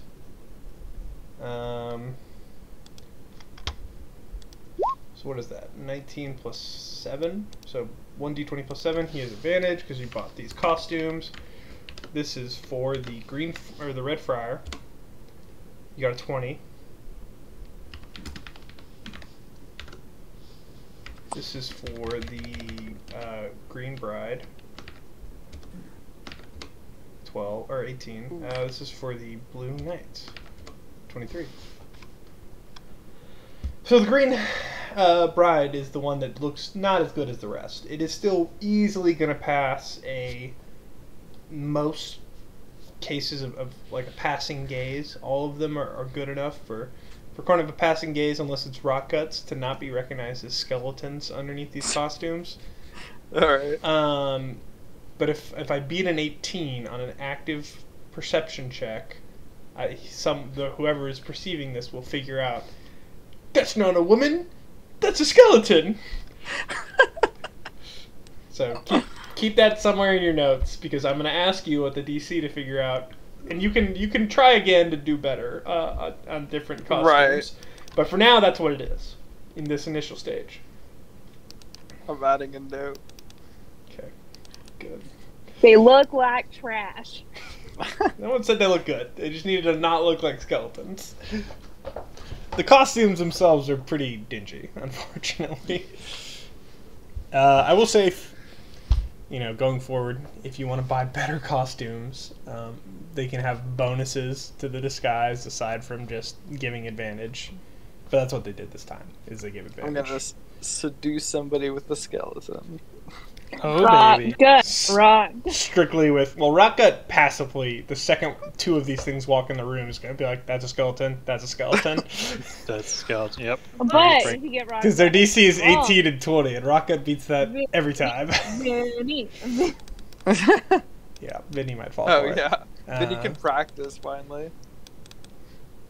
All right. They won't say And no. when Kathan comes back, and I start describing this woman in green that moves in a strange ambling motion towards him, he's not gonna know what's going on. He probably will. Okay. Are you bringing them up out of the sewers today? And what are you doing with the body, if anything? Technically, with Soros there, you do have the bag of holding, so you could just throw the last skeleton in there and bring them up out, or you could leave them down there for now. What do you want to do? And where would Let's you leave put them them? down there for now, since I gotta go talk to Horace. Okay, that's fine. They stay down in the sewers, but they're disguised. You were able to come back up, catch a quick run over to the Profaci estate, where you're regaining your party who's had the chance to have breakfast and enjoy their morning. You have not. You've been trapezing around in the sewers while Welcome back. Soros goes to have some breakfast. He's like, I'm gonna go play in some taverns, deal with the Band of the Hawk. Bring back some money. Will do. And Vinny, I'll say, for simplicity's sake, is gonna go and try to ask around town to see what kind of deals he can get, either at a tinkerer's shop, at or at a tailor or weavery, essentially, for the other two items. Do you have a preference on which one he should look for, or what? I would say the weavery first. Okay. Yeah. Get that all set up. That is what he will be spending his day doing then. Need 200 of those, so You do. Twice you as do. much and work. Technically, you could probably get most of the two items that are not the tinkering kind of thing, both made at the same shop, if they have enough labor. yeah. So there you go. You have your work cut out for you, Vinny. Alright. The rest of you are going to find the Band of the Hawk? Or Rockgut, is there something else you want to go do? You want to go do the tinker's shop or something, for example? I'll come with. Okay. I think I want to see how Silky operates in these tense negotiations. You catch, just in the last moment before Solros or Vinny, one of them, leaves, you catch him and ask him to send a message to, I'll say Vinny, sending to Horace, asking where he is, and he will let you know that he's going to be back near that same tavern that y'all met him at last time, the Blurry Dove. He's going to be having a drink with some of the other officers, and that is the leader of the Band of the Hawk, Griffith, because I didn't name him and pulled from the original source motivation of what made me want to name a mercenary band the Band of the Hawk in the first place, when I was asked on the spot. So Now remember, I'm stuck, and that's his name now. And I'm unhappy about it. remember, And can you remind us what we're trying to convince the Band of Hawk to do? I'm sorry. join our treason. Pretty much, yeah. So the proposal. We want them to get the bid. The proposal that the proposal the Dumar family is doing is the military branch of the new Council of Leadership, and they are putting forward the Band of the Red Iron, the Red Iron Mercenaries, to become the core of the Kirkwall army. And your experience with the Red Iron Mercenaries is that they're kind of pieces of shit. And also, in your efforts to potentially overthrow the Dumar family, you do not want whoever he wants in power in charge of an army, potentially. So you want to replace them. The options that seemed obvious at the time were two mercenary companies, Band of the Hawk, Kragus Fist, or the Inquisition. And y'all right now are pursuing the Band of the Hawk. Yep. Mr. Amel specifically wants you to talk to them and figure out what they're working on and put them in contact with him. Yeah. That's his first request. And with that in mind, you are able to search out Horsch and find him sat in the Blurry Dove. I'll bring on to. As you approach, the strange magic of the place, which makes everyone seem inebriated. Very popular with mercenaries and actual drunks because of it. Takes hold, and as you enter, you see the familiar barkeep who's been friendly to y'all. Spot Horace. Do not remember his last name, so I just said Horace of the Band of the Hawk. Or is hockey? As his title. And next to him, you spot there's a strange aura that seems to take over him, where the music doesn't hit him or seem to touch on him quite as strongly. The magic of this place dims around this character. It's Griffith? like everything is pulled into focus, and it's a man set across from Horace, alone on his side of the table, while Horace has two other members next to him, in all white armor, head to toe, and is wearing a helm over it so that nothing is visible. As you approach, you can see that Horace and everyone is speaking very respectably to the man in white, seeming to indicate that he is their leader, and you see this emblem of not a hawk, but of a white owl on the front of his armor, as essentially the breastplate is decorated with a white owl's face, it seems.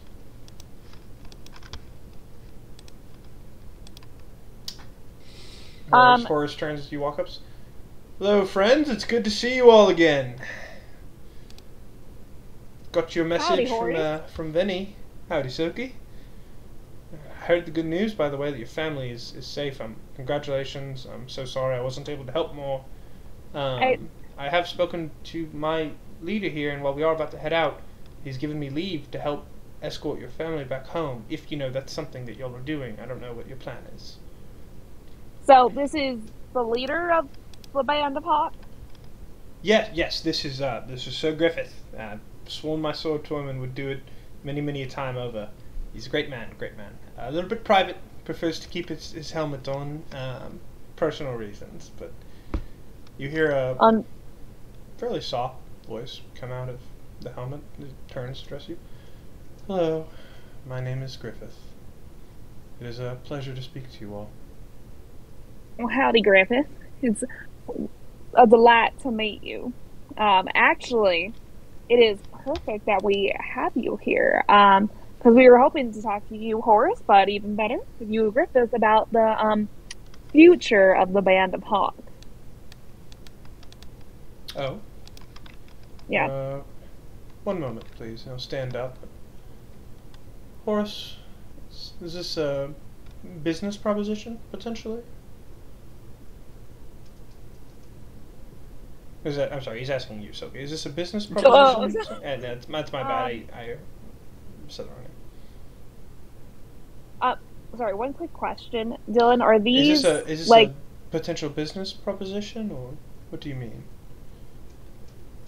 Well, it depends on how you see it. It could be business for us, but it could just mean business for you in general. A way for you to get more business just beyond us. Okay. Dylan, quick question. Are the things on the side, are those like private rooms? He's about to essentially wave Horace and the two people he's with away and say to Horace, get us a private table. One of the ones behind the curtains. Yes, sir. And he'll run off, speak to the bartender, and you actually clear some people out. They look like they're members of the mercenary band of the Hawk that were using it. Horace pats him on the back, and he's like, I'll get you back, no worries. And you all are shuffled into this private room. So blurry. Yeah, well. That's the effects of the blurry. That's the effect of the blurry dove. It's the craziest thing. It's only Griffith that's in focus in this place. Yeah. The magic, his magic, and the hawk's magic, or the dove's magic, offset. Yeah. the more predatory bird wins out. Exactly. There's 3 birds associated with this conversation. What's the third one? Oh, the owl, right? The owl. Yeah, true. I like my bird analogies, and I like my bird paintings and whatnot. So, what can I say? Once I started giving y'all paintings hints, I was just like, I'm just gonna give them a ton of bird shit coming at them. Margot, come here.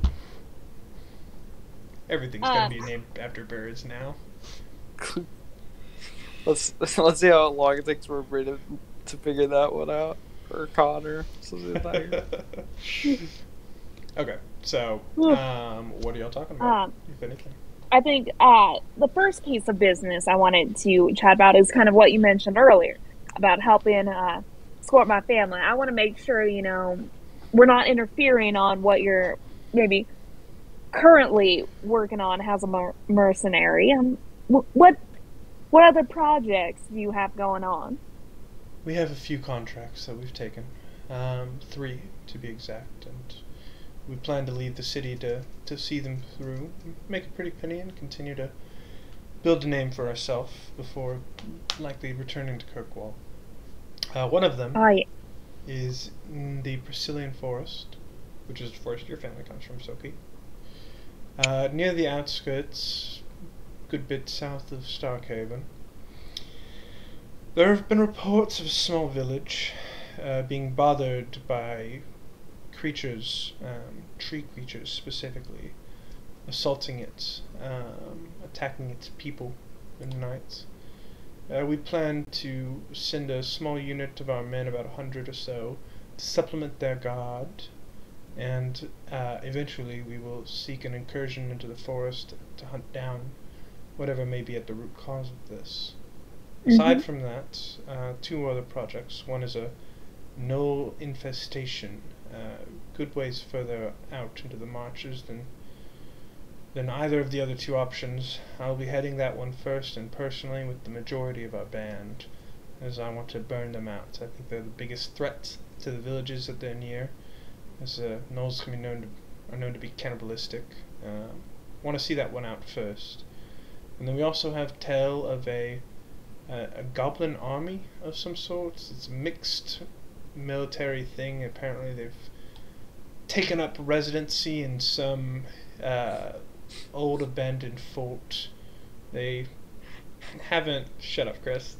They haven't attacked anyone yet, but they're demanding tribute, and we've been hired to rid them.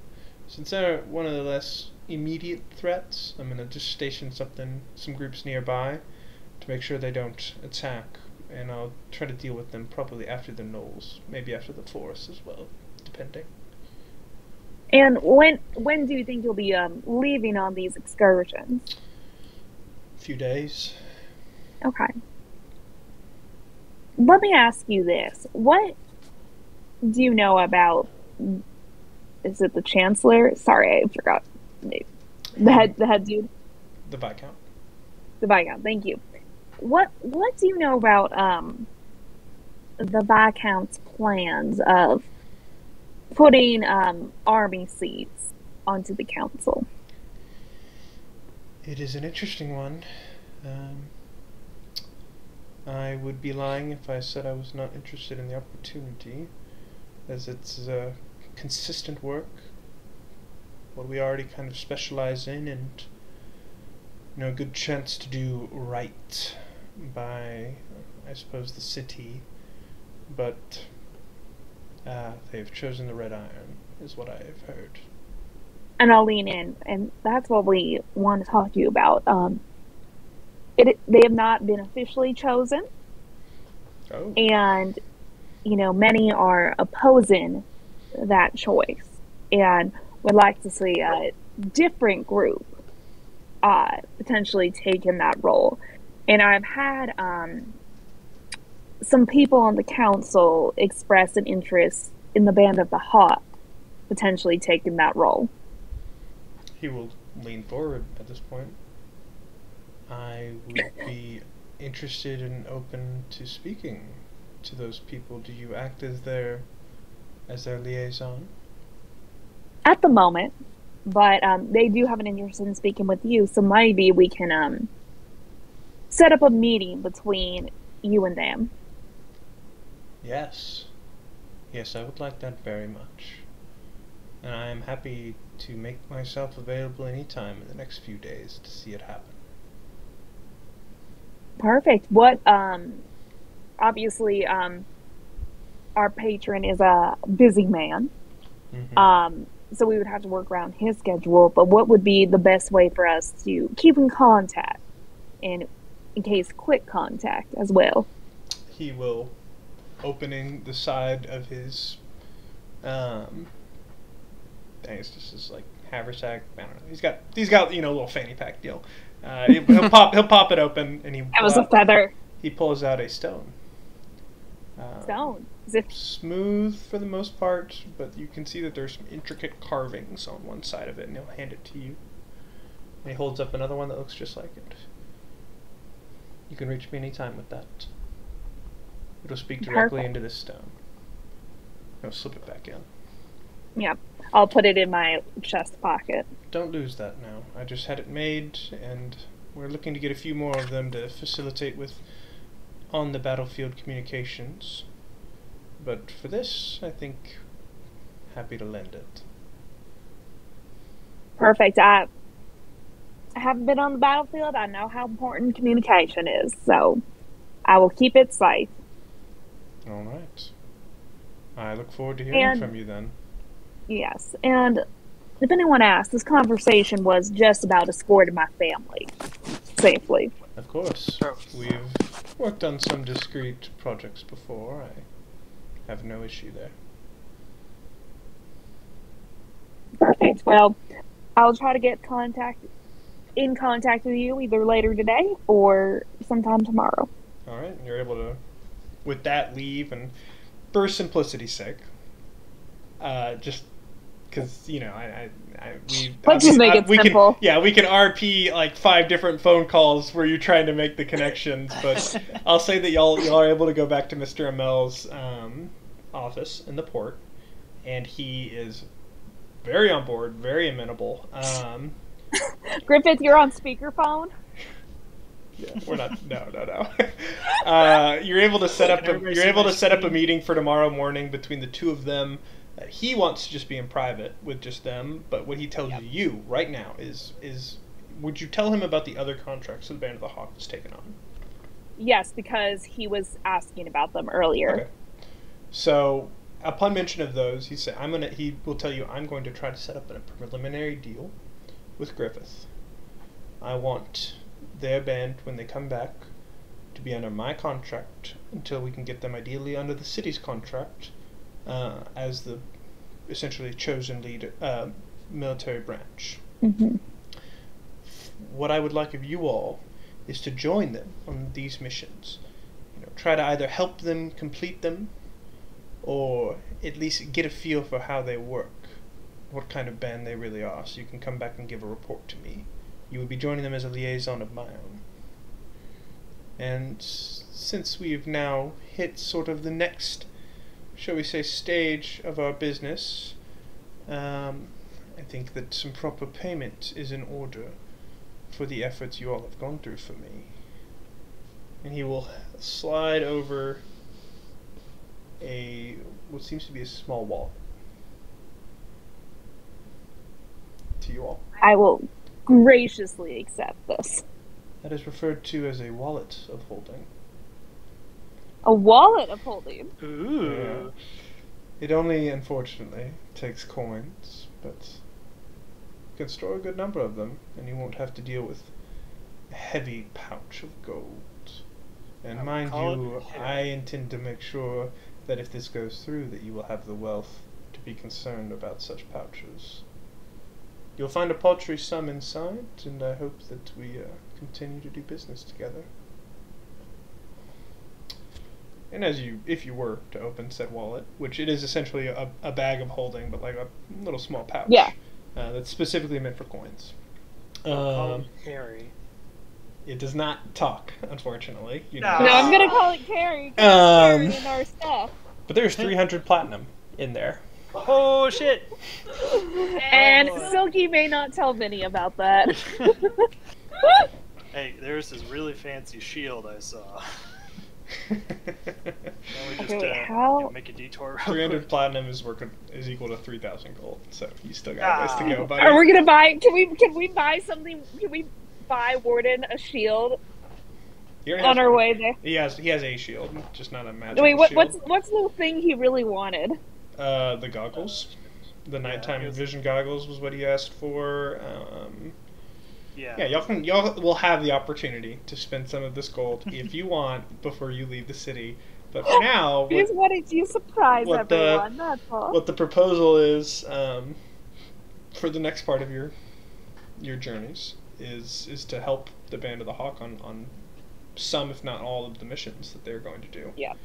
And one of them happens to be in the forest that your home town is located in. And because I forgot about this while you were all chatting with them, Morteza, would you have asked them about the tomb of Sarah Silverbow? I didn't hear that, but I'm assuming you said yes. Probably yes. I think he's frozen. I don't think he's frozen. It was just silent. Is he even talking? Can you hear us, Chris? Chris, can you hear me? Blink twice if you can hear us. Hello. Yeah, sorry, I had to mute myself because my dad came in. Yes. Okay. So if you would have asked that, Griffith would have turned to you and said, "Why are you interested in her resting place?" Well, I'm a bit of a historian. I studied archaeology in university, and I have a genuine interest in visiting her place of rest. You know, most say that heroes are best left where they lie. She gave everything more than really was ever deserved for the city and its ungrateful inhabitants. Oh, I'm not from here. Horace will kind of lean in at this point. You know, it's really no trouble, boss, right? I mean, we saw her monastery. It was a wonderful visit, and it's not a big deal. Sorry, he gets kind of touchy about these sorts of things. You hear him, he's kind of like grumbling. He'll lean back while Horace will tell you how to get there. And it is practically on the way. It is in the mountains. Wow. That you will pass. It is in a hidden monastery that is not well known to the public, so it'll be a bit of a detour, but not much overly long of one off of even really the main road, like half a day off the main road on the way to the Brazilian forest. It's hidden. You're going to be on a dirt road, and nobody knows that this monastery is actually where some old heroes are buried. It's kept hush-hush by them. But it is called the Monastery of Heroes' Rest.